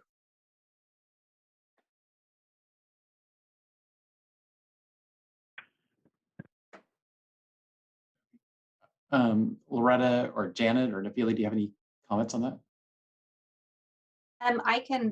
Let me just make an initial comment, and then somebody else may want to add to it. So, this plan doesn't identify, the RTP does not identify specific locations for charging stations, but as you pointed out, there are policies that support it. Those policies, inclusion of those policies, can be really beneficial for seeking funding to implement charging infrastructure. I know Mr. Hess mentioned the site at the south end of Gualala that has been proposed as a potential for a public charging site.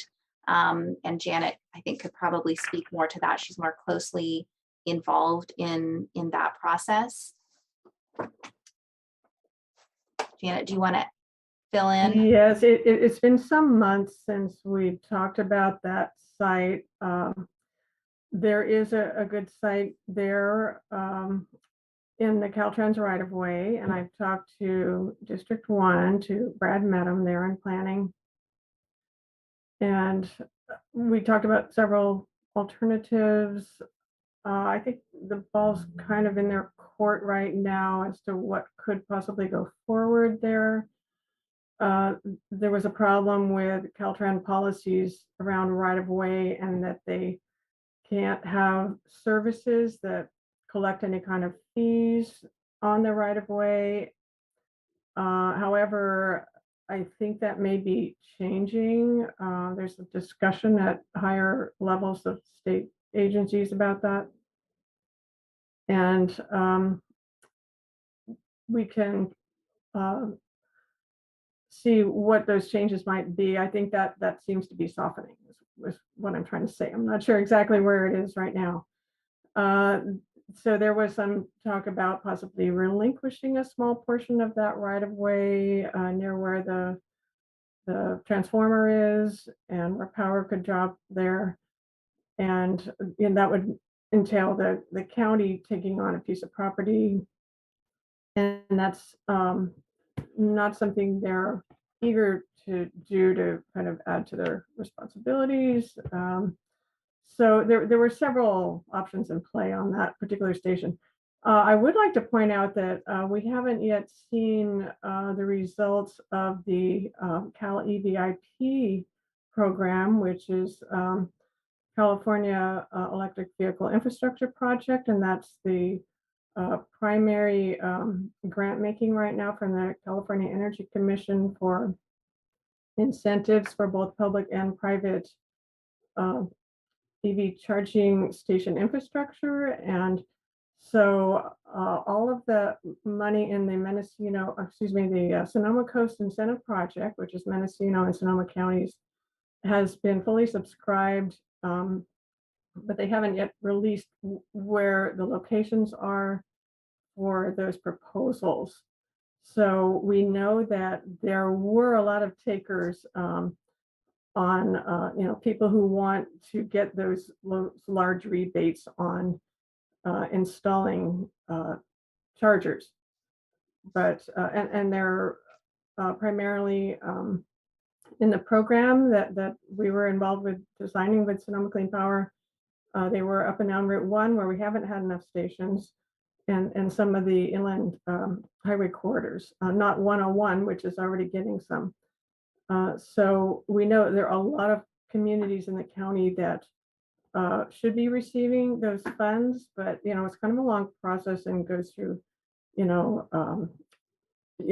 all sorts of property negotiations and things like that. So we expect to see more, and even in Gualala, perhaps we just don't have the site locations.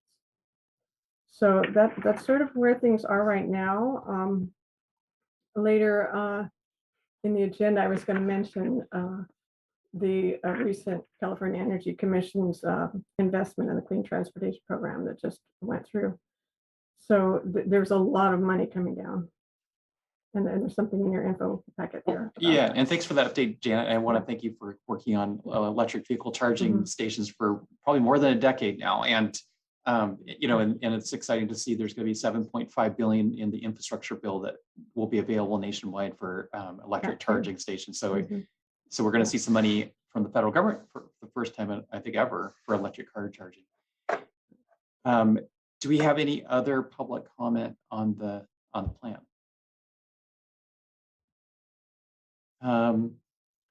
Okay, so actually I have 3 suggestions on the railroad language that maybe could just, at least in my mind, make it more accurate. And that is on page 104, in the 3rd paragraph, about the middle of the paragraph is it says there is currently no way to travel between Willits and Fort Bragg on the line because of the closure of Tunnel 1, maybe comma, which closed in 2013. So at least to establish a date for when that closed. And then since the next sentence, start the next sentence with, since 2013, comma, California Western Railroad has said it plans to commence work to restore Tunnel 121, but has not yet done so. I mean, those are facts that we know. They have not yet resumed, but since 2013, they said that they do intend to resume it. And then just drop the rest of that sentence where they give dates, because we're already in fall. We're actually in winter of 2021 and it hasn't commenced. According to their latest newsletter, they said if they get a grant or a loan, then they might commence. So I think this information here is probably a few years old and it wasn't acted upon. And then finally, let's see. Okay, excuse me, Dan. So what part am I deleting? So, comma, which closed in 2013. Since 2013, California Western Railroad Skunk Train has said it plans to commence work to restore Tunnel 1, but has not yet done so, and then get rid of the dates? I would, yeah. Okay. Okay, I got it. Thank you. And then there was one other section, I'm trying to find it, where it says that there's growing demand for freight, which I don't know that it's proven by the facts that there is growing demand for freight. It's on the 2nd paragraph. I was going to note that too. The first sentence, 2nd line. Which page? 104.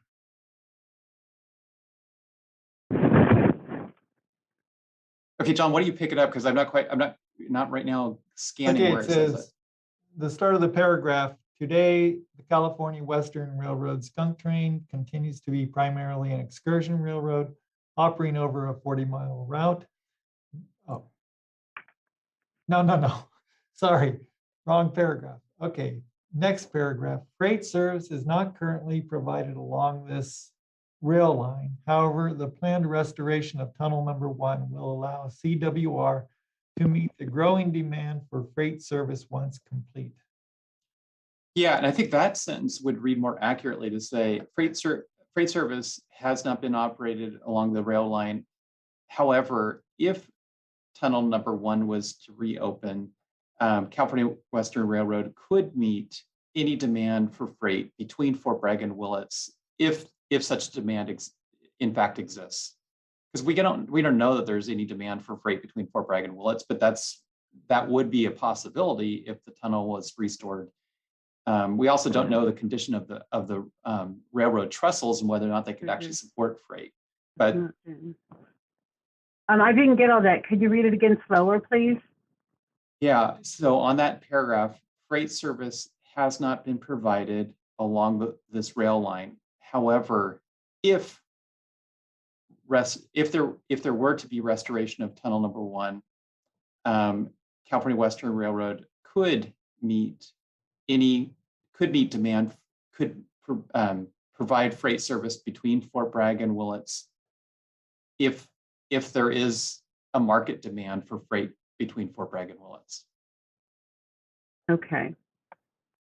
Well, and one of the issues when we were considering hauling water from Willits to Fort Bragg was the condition of the trestles and the weight on those. And there was a lot of concern about what would happen.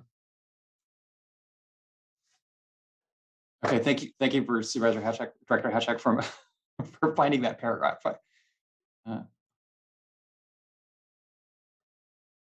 Do we want to run that whole section by everyone for a limited comment time? Well, that's a good point. So if I understand it correctly, we don't need to adopt the document today. We could adopt it at our next meeting in January, or actually February. We will have a meeting in February. Is that correct, or do we need to vote on this today? We could wait until February. February is when this is due. Because we don't have a January meeting, we wanted to place it on today's agenda in case we needed more than one meeting. Okay.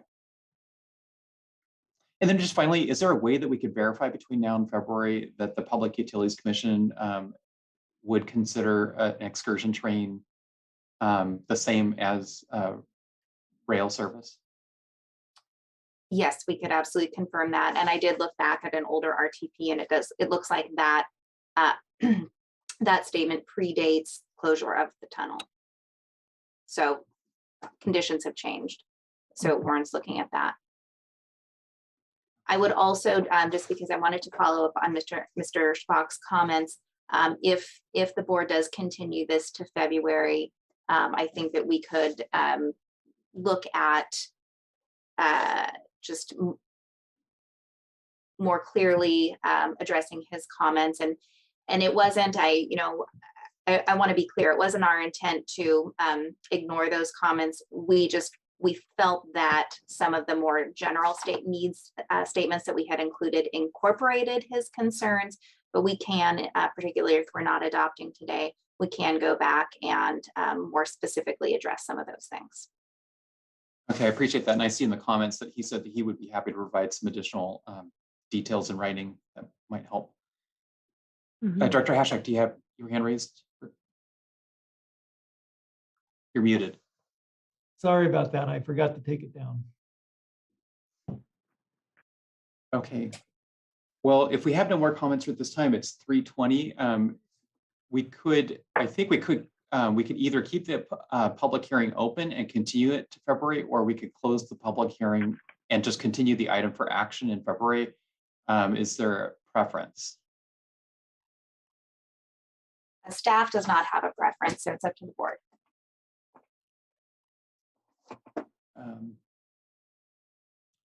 I would recommend that we keep the hearing open. Okay. Okay, so I think we can do that. And so we'll just note that we're going to keep the hearing open, but we're going to continue this item at 3:20 today to our February board meeting. I do have a question. Because of the legal notice, do you need to take official action for the notice to the date to be continued? I think if we keep the public hearing open, I think we're actually okay, but maybe we could just check on that. And if we need, just have a motion to continue this item to the February meeting would suffice. Okay, all right. Do we have a motion to continue this this hearing to our February board meeting?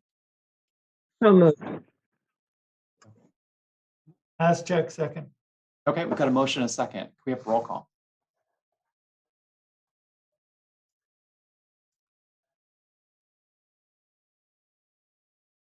You're muted, Janet. Thought I'd unmuted. May I ask who the motion maker was? It was Director Alban Smith, seconded by Director Hatchak. Thank you. Okay.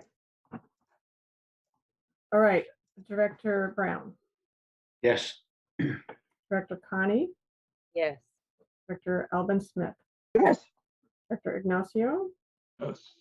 Director Haschak, Yes. Director Alstrand, Yes. Chair Judy. Yes. Motion carries. If I could just add, if we could specifically within that motion, the date of the meeting. If that's not just the February meeting, but the actual date. Is it February 6th? February 7th. Okay. If we could just make sure that's in the motion. Thank you.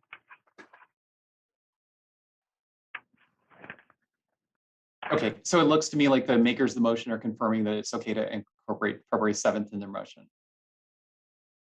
Yes. All right, well, then that takes us to our public hearing on, well, is this, that was both the ATP and the RTP, right? So.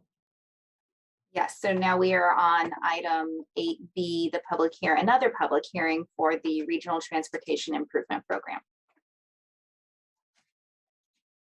Okay, well, then we'll open that public hearing at 3:23. All right, thank you. And James Sidney has been the lead on this, and so he will be handling this item. Good afternoon. So before you is the final draft, hopefully, of the Regional Transportation Improvement Program. It's something that we do every odd numbered year, and it programs money from the current fund estimate into the STIP for the following STIP cycle. So we have about $5.3 million for the region from the 2022 fund estimate. And those are for projects between, or from now through 26-27. There was about $5 million available when you take out the $209,000 available for planning, programming, and monitoring that goes to MCOG. So we did a call for projects for the agencies. Those were due on the 1st. We only received one request from the county, and that was to rearrange a previously committed future funding commitment for their North State Street project. Originally, the 2020 RTIP had set aside $1.6 million for construction, and they requested that we take $138,000 of that and add that to the design phase for that project and leave the remaining, or sorry, to the right of way, and leave the remaining, what is it, 1.464 million uncommitted, so that they can come at a later date and ask for allocation of those funds for PS&E. And so before you in the document is all of that, as well as the future funding commitment that we held, we carried over from Gualala for $3 million for construction. You will also notice the programming of the remaining unprogrammed CRISA funds. That's the second round of COVID relief money. And so in that, let me pull up the document there. The county is proposing to use their funds towards the Ackerman Creek Bridge replacement. Ukiah would like to put theirs towards phase 2 of the streetscape. City of Fort Bragg would like to add theirs towards their 2022 streets project, and Willits is putting, or has already committed theirs to their rail to trail project. And so the document that was linked in the agenda includes all of the maps, as well as a sample resolution. Actually, no, that's in your packet. The only thing that's missing from this document is the project programming requests, which is just a summary of the project, or each project, and the timeline and the amount of funding for each one. I'm finishing those up right now with the agencies. So are there any questions?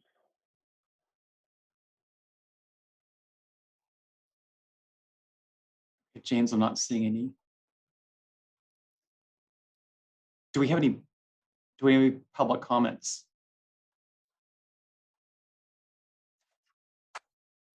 So we saw your correspondence or the staff report where it talked about some portion of the funds that the county DOT was requesting could not be programmed at this time. So the recommended action, I'm assuming, has the appropriations that are allowed, but not the appropriations that are not allowed. Correct. And so the recommendation is to adopt the document. Within the document, it includes programming of $138,000 to right away. and it left the remaining unprogrammed.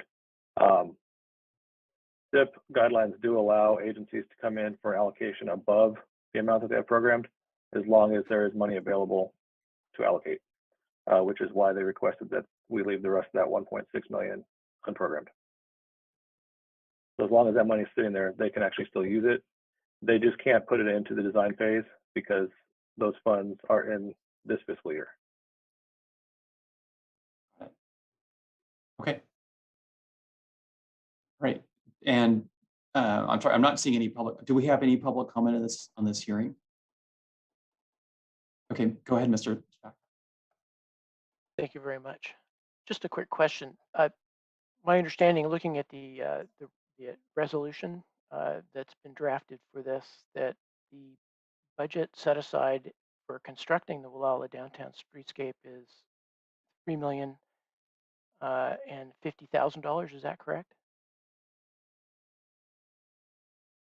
Those funds that are set aside would be for components that are not funded through a future ATP application.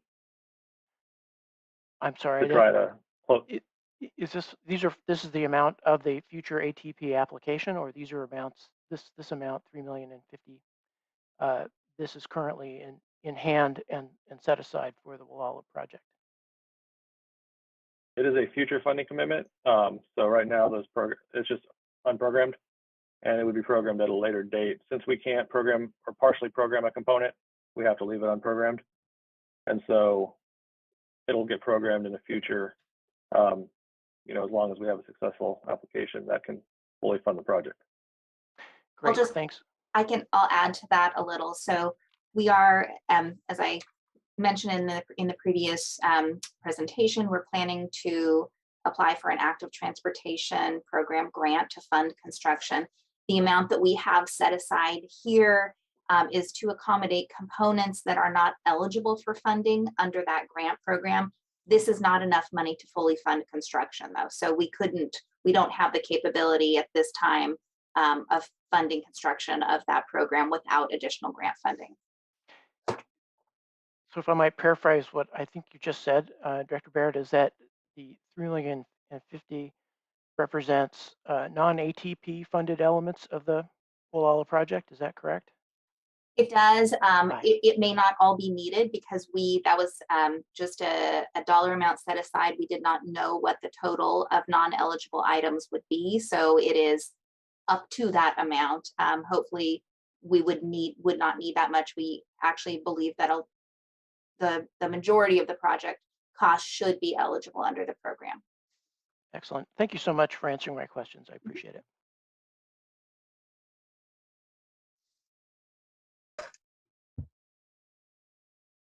Okay. If we have no other public comments, then I think we could. Excuse me, I have a quick process question. Was there a finding of proper notice required? You missed that on this one. This is a separate public. It might not require a roll call vote. Asking staff if they needed that. Okay, would someone like to make a motion approve that proper notice was established for this public hearing? So moved by Ignacio. Second, Haschak. Okay. Okay. Can we have roll call? Quick roll call on the proper notice. Director Brown, Yes. Director Connie, Yes. Alvin Smith. I couldn't hear Director Alvin Smith. Doesn't appear to be online with us. All right, Director Ignacio. I assume that's a yes. Motion maker and Haschak, Yes. Allstrand, Yes. and Judy. Thank you very much. Yes. Motion carried. Proper notice. Okay, with proper notice established, would someone like to make a motion to approve the regional transportation program?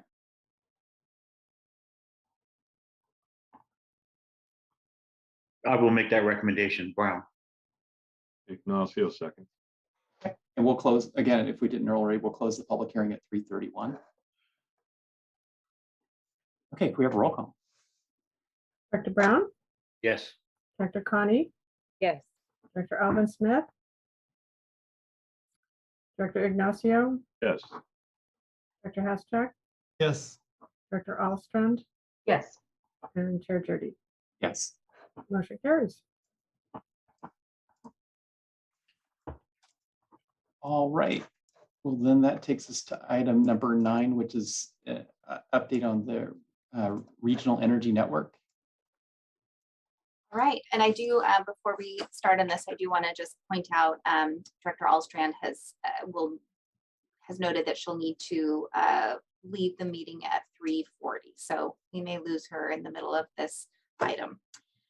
All right, so the consideration of participation in the new RuralREN program has come about because of actions that the board has taken at the last 2 meetings. So there was interest expressed to participate, have a regional role in efforts to reduce the region's carbon footprint and enhance energy efficiency. So as a result of that, the MCOG board appointed an ad hoc committee to work with staff to explore these options. We came back at the last MCOG meeting and based on the recommendation from the ad hoc, the board directed staff to explore 2 different options. One was participation in a a regional energy network. And then the other was participation or formation of climate protection, regional climate protection agency. So today we're going to be talking about the regional energy network option. As part of our exploration for that, we actually met with the Bay Area Regional Energy Network representatives, and we were exploring the possibility of participating in their program, but it sounded like that wasn't the ideal solution, and they encouraged us to reach out to neighboring counties, in particular Lake and Humboldt County. So we did set up a meeting with Humboldt County and Redwood Coast Energy Authority representatives to discuss that option with Humboldt County. Redwood Coast Energy is an agency. They're a CCA, which is a community. Well, I don't know the the acronym, but they are essentially Sonoma Clean Power's counterpart in Humboldt County. So we met with them and the Humboldt County Association of Governments and discussed this option. What we learned was that they are already in the process of forming a new rural regional energy network. We weren't expecting that, but it provided us with a great, although fast opportunity to participate in something. So just a little background, the Regional Energy Network Program was first approved by the California Public Utilities Commission in 2012. Kind of the main goal is to promote and provide opportunities for energy efficiency programs, particularly in areas that those types of programs are not widely available.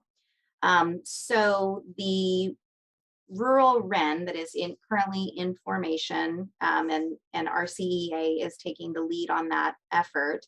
It is comprised of several non-contiguous counties. So it includes, let's see, they currently were operating as the Rural Hard to Reach Working Group, and they include agencies from Sierra County, San Luis Obispo, Monterey, Kern, Ventura, and San Joaquin, the San Joaquin Clean Energy Organization. They have been very receptive to our interest and are offering us the opportunity to participate. However, their filing date to submit their business plan and application to the CPUC is February 15th. All of the agencies that are already signed on to participate in this new RuralREN have been through at least a year's worth of planning and approved MOUs. So we do not have the time to go through that level of approval process. However, CEA suggested that we could participate as essentially a subcontractor to our CEA initially, and then have the option of increasing or working towards being full REN members in time for the 2025 budget cycle, which I believe those get filed a year before. So it'd be by 2024, we would be ready to be full members of the REN. So, and we did have Stephen Coleman from our CEA on the call, but I believe we may have lost him, unfortunately. Yes, so it doesn't look like Stephen is still on the call, but I met with him last week, and they've been really accommodating, which I appreciate. Unfortunately, he would do a much better job of explaining all of this than I would, but I will do my best. So the RuralREN has sort of a menu of programs that will be included as part of the overall REN program.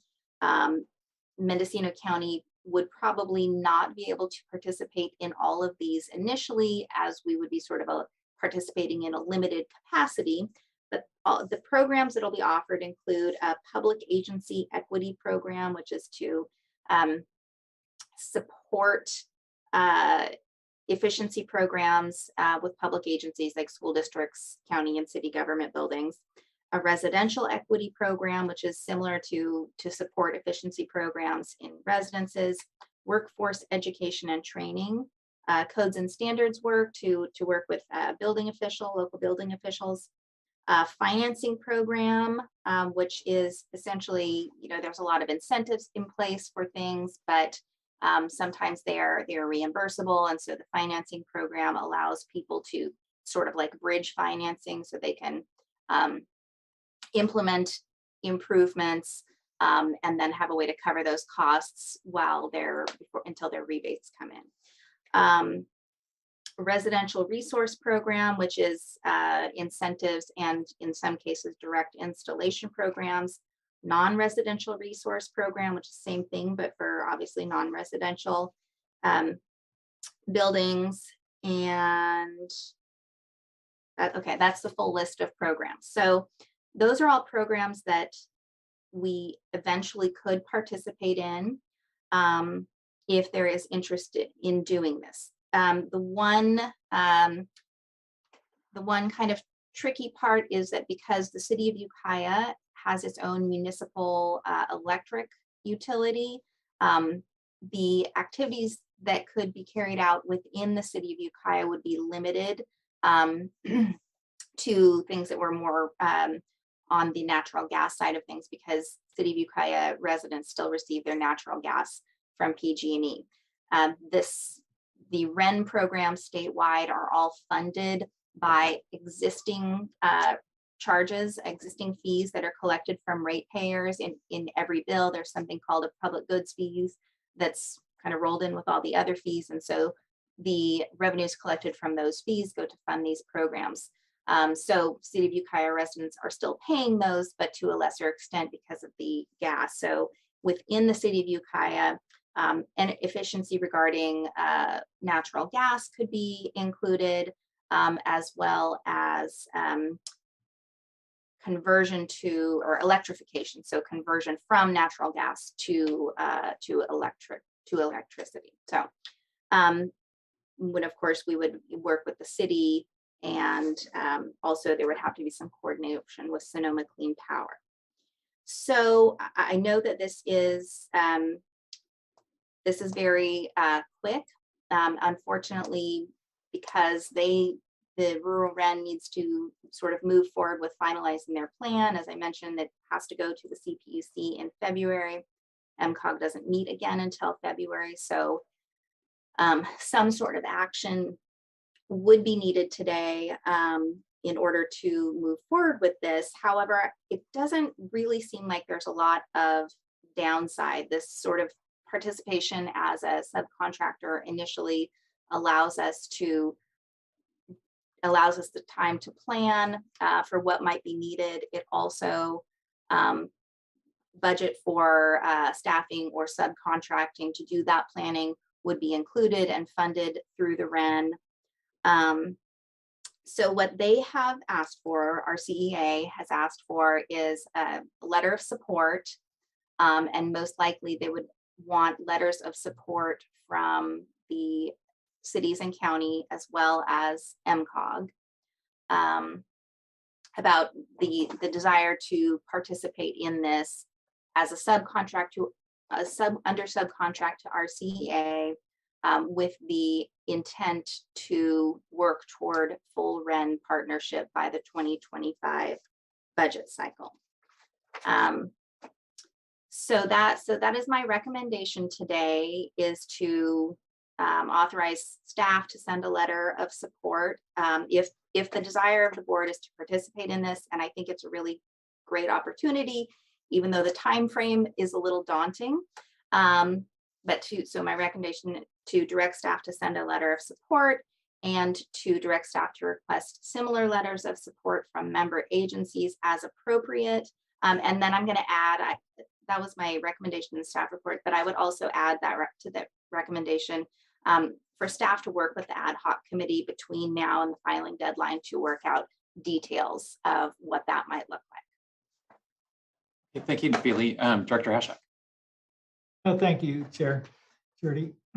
Yeah, I was talking to Supervisor Wilson up in Humboldt County the other day, and he was talking about what great things and how their REN program is really robust. And so he was just really raving about it. And I think that, you know, in the information that Nafili sent out, if we could get involved with these rural counties, even though it's Ventura and Monterey and some of those others that aren't so rural compared to Mendocino County. But I think that perspective would really help us out, because, you know, the issues that we have in rural counties are much more bind us together, and we have significant challenges as rural counties to overcome. So, you know, I appreciate the staff really stepping up and offering this, because I know it's going to be, you know, there's a time crunch and everything, but the downside would be waiting till 2025. And I think that if we can get in on this group, you know, as a subcontractor, that's a real win for us. So I really support it. Thank you. Director Connie. Thank you. And I concur with Supervisor Haschek's comments, but I did have a question about the players. So in the abstract attached to your recommendation or your staff report, it goes over the 3 existing RENs already in existence, and it says there is one for the Tri-Counties area, which includes San Luis Obispo, Ventura, and Santa Barbara. So why would San Luis Obispo County and Ventura also be interested in this rural REN? So I'll be honest, that's a little unclear to me. I know we did specifically talk when I met last week with RCA, we specifically talked about Ventura, and so I understand that Ventura County is participating in this new rural REN to a lesser extent. They're more supporting agencies, not necessarily full members with receiving all the benefits and participating in all the programs. So that overlap isn't entirely clear to me, but they were part of the original working group that this came out of, this rural hard to reach working group. But you're correct, they are part of that 3C REN. So there are, I believe, right, the 3. So there's the Bay Area, there's a Southern California REN, or no, there are 5 or 4 rather. So Bay Area, Southern California, a new Inland Empire REN, which is Riverside and San Bernardino, and then the 3C, which is Ventura, Santa Barbara, and San Luis Obispo. So that's a great question that I do not have a complete answer to. I will say, having gone to college down at Cal Poly, I know that there are parts of San Luis Obispo County that are very rural. So perhaps they've already got their major cities covered, and now they're looking for assistance for their harder to reach areas. But yeah, thank you for entertaining the question. And it is our understanding that that a REN needs to extend beyond one county. It needs to be at least 2 counties in size. So certainly Mendocino County joining forces with Humboldt County would certainly strengthen their application, I would think. Do we have any public comments in this item? Not seeing any. Would someone like to make a motion? Director Ignacio. I was just going to help Director Barrett. I believe you're asking about the CCA at the beginning of this topic. Oh, yes. Yeah, Community Choice Association. Thank you. Thank you. Yeah, absolutely. And I'll defer to other directors for a motion. Okay, Director Hashak. Well, I'll make the motion to direct staff to prepare and send a letter of support to the RuralREN administrators, expressing our desire to participate via subcontract in the resource programs that will be offered through the REN with the intent of becoming full REN partners at the time of the budget filings for 2025. And also recommendation 2, which is direct staff to request similar letters of support from member agencies as appropriate to participate in the RuralREN. And could you also include for staff to continue working with the climate ad hoc committee? Yes, that would be included. Okay, if we could add that on. Okay, is there a second? Second. Director Brown. Okay, thank you. Okay. Ready for a roll call? Yeah, we have roll call. All right, Director Brown, Yes. Director Connie, Yes. Director Alvin Smith, Yes. Director Ignacio, Yes. Director Haschak, Yes. Director Alstrand. And I Oh, don't I hear think from, she had to leave. okay. And Chair Judy. Yes. Motion carries. All right, thank you. Great. Now the work begins.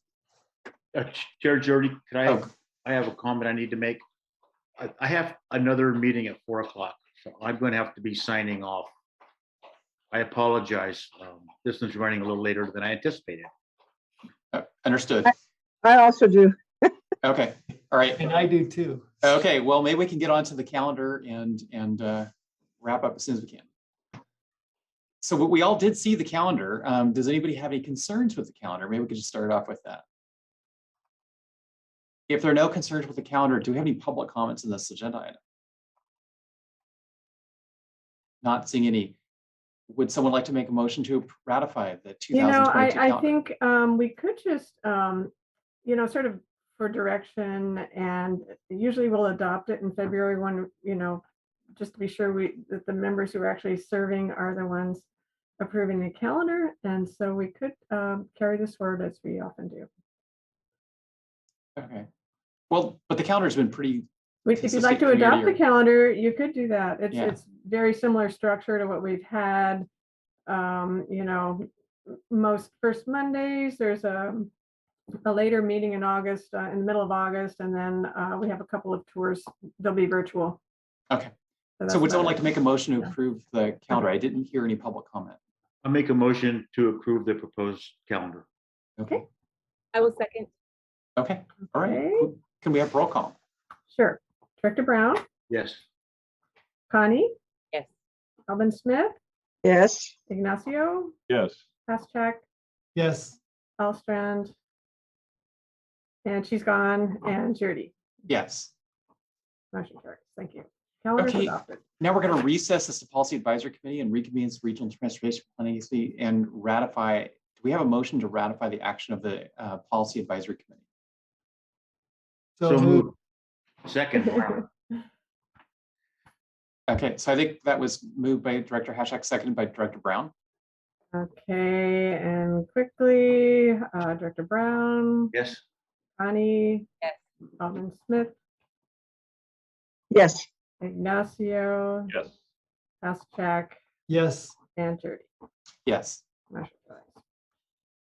And given our limited time, are there any reports? Maybe we could just go to reports that are absolutely essential because we're going to lose quorum pretty soon here.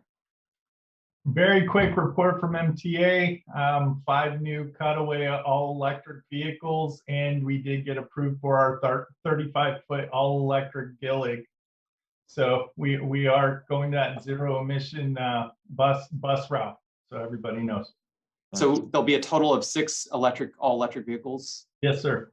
And do you have an estimated date for when they're on the streets? Willits will be first. Those were the first ones being built there in Sacramento. Now I'm just waiting to hear back from the folks in Sacramento. They're doing the finishing touches. That should be within the next couple months, hopefully. And then Fort Bragg will be receiving theirs shortly thereafter, and probably in the first quarter of next year. Okay. So all of them will be on the road by the middle of 2022? The middle of next year, probably. 2022, yeah. Okay. Yeah, there you go. And then the Gillig won't be on the road for quite a while. I just signed the purchase order this week or this last week. That takes about 13 to 15 months to even start production. Okay, well, thank you, Jacob. Okay, any other reports? Yeah, I would like to talk about the Cobolo report real quick. So I'll start with good news related to that project. We have received the fully executed settlement agreement with the under the CEQA lawsuit. That the settlement agreement was approved by the board at the last meeting, so that is a done deal. So that's great news. And now for the challenges. So we've had 3 pretty recent challenges with this project that are threatening the timeline. We are coming up on a deadline to allocate the construction funding with the California Transportation Commission at the January meeting. And in order to meet that deadline, in order for the CTC to allocate those funds, we have to have right-of-way certified. So three issues all surrounding right-of-way, and unfortunately, it took us, because of the changes of the roles in the right-of-way process and the need to meet additional Caltrans requirements. It took us a long time to get to the point where we were ready to move forward with appraisals. So everybody's been working as quickly, once we got to that point, as quickly as possible. But now we've got these new challenges. So one of those challenges is that we had been advised previously that we could seek one particular type of right-of-way certification that would be a lower level and wouldn't require us to have all properties under contract or acquisitions complete. But Caltrans has changed their mind about that, and so now they want us to work towards a higher level of right-of-way certification. That change came about a month before our allocation request was due, so it was a very last-minute change. One additional challenge is that on at least 2 of the properties that we need to acquire right-of-way for, title interest owners have passed away, and in one case they passed away intestate. So apparently resolving that before a clean title can be issued can be a very time-consuming process with the title company, and so that prevents Caltrans from signing a right-of-way contract until that is cleared up. Sadly, on another one of the properties that owner just passed away recently, so that that'll be process, I'm sure, hasn't even started yet. So that's a second challenge. And then the third new challenge regarding right-of-way. So over half of this project is within tribal land. So there are properties that are tribal owned, but there are also properties that are owned by BIA, Bureau of Indian Affairs. So although we have been, because this project is entirely funded with state funds, we had been advised by both our environmental consultant, who's a specialist on these things, and by environmental specialist at Caltrans, that we only needed to get CEQA clearance through our environmental review. However, we just were informed by BIA that they will require us to submit along as part of our right-of-way acquisition package submittal to them. They will require us to get some type of NEPA clearance as well. We don't know quite what that looks like yet. Our right-of-way consultant and Caltrans representatives are in contact with BIA trying to clarify that. We had hoped that it could be a categorical exclusion, but we have been informed that it doesn't meet the requirements for that, so it will be higher, something higher than that. So with all of those challenges, we are concerned that we will not be able to certify right-of-way before the January CTC meeting. We're still working towards that goal, but we're also working on some backup plans, including a request to defer the deadline, which has been granted by the CTC in very unusual circumstances. We believe that there are a lot of unusual circumstances with this project, including the fact that it is over half the project is within tribal lands, and we're working with BIA, and the tribal government itself has been heavily impacted by the pandemic. So that's my update on that. I wanted to make sure that the board was aware of what was going on.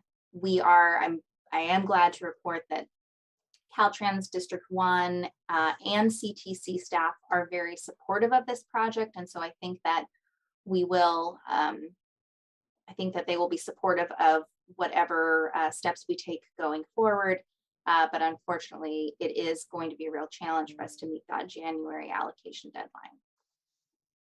Okay, thanks, Nephili, for the update. And I see we're like about 1 minute away from 4 o'clock. So if we can maybe just hold off on the other reports, because we're about to lose our quorum. Oh.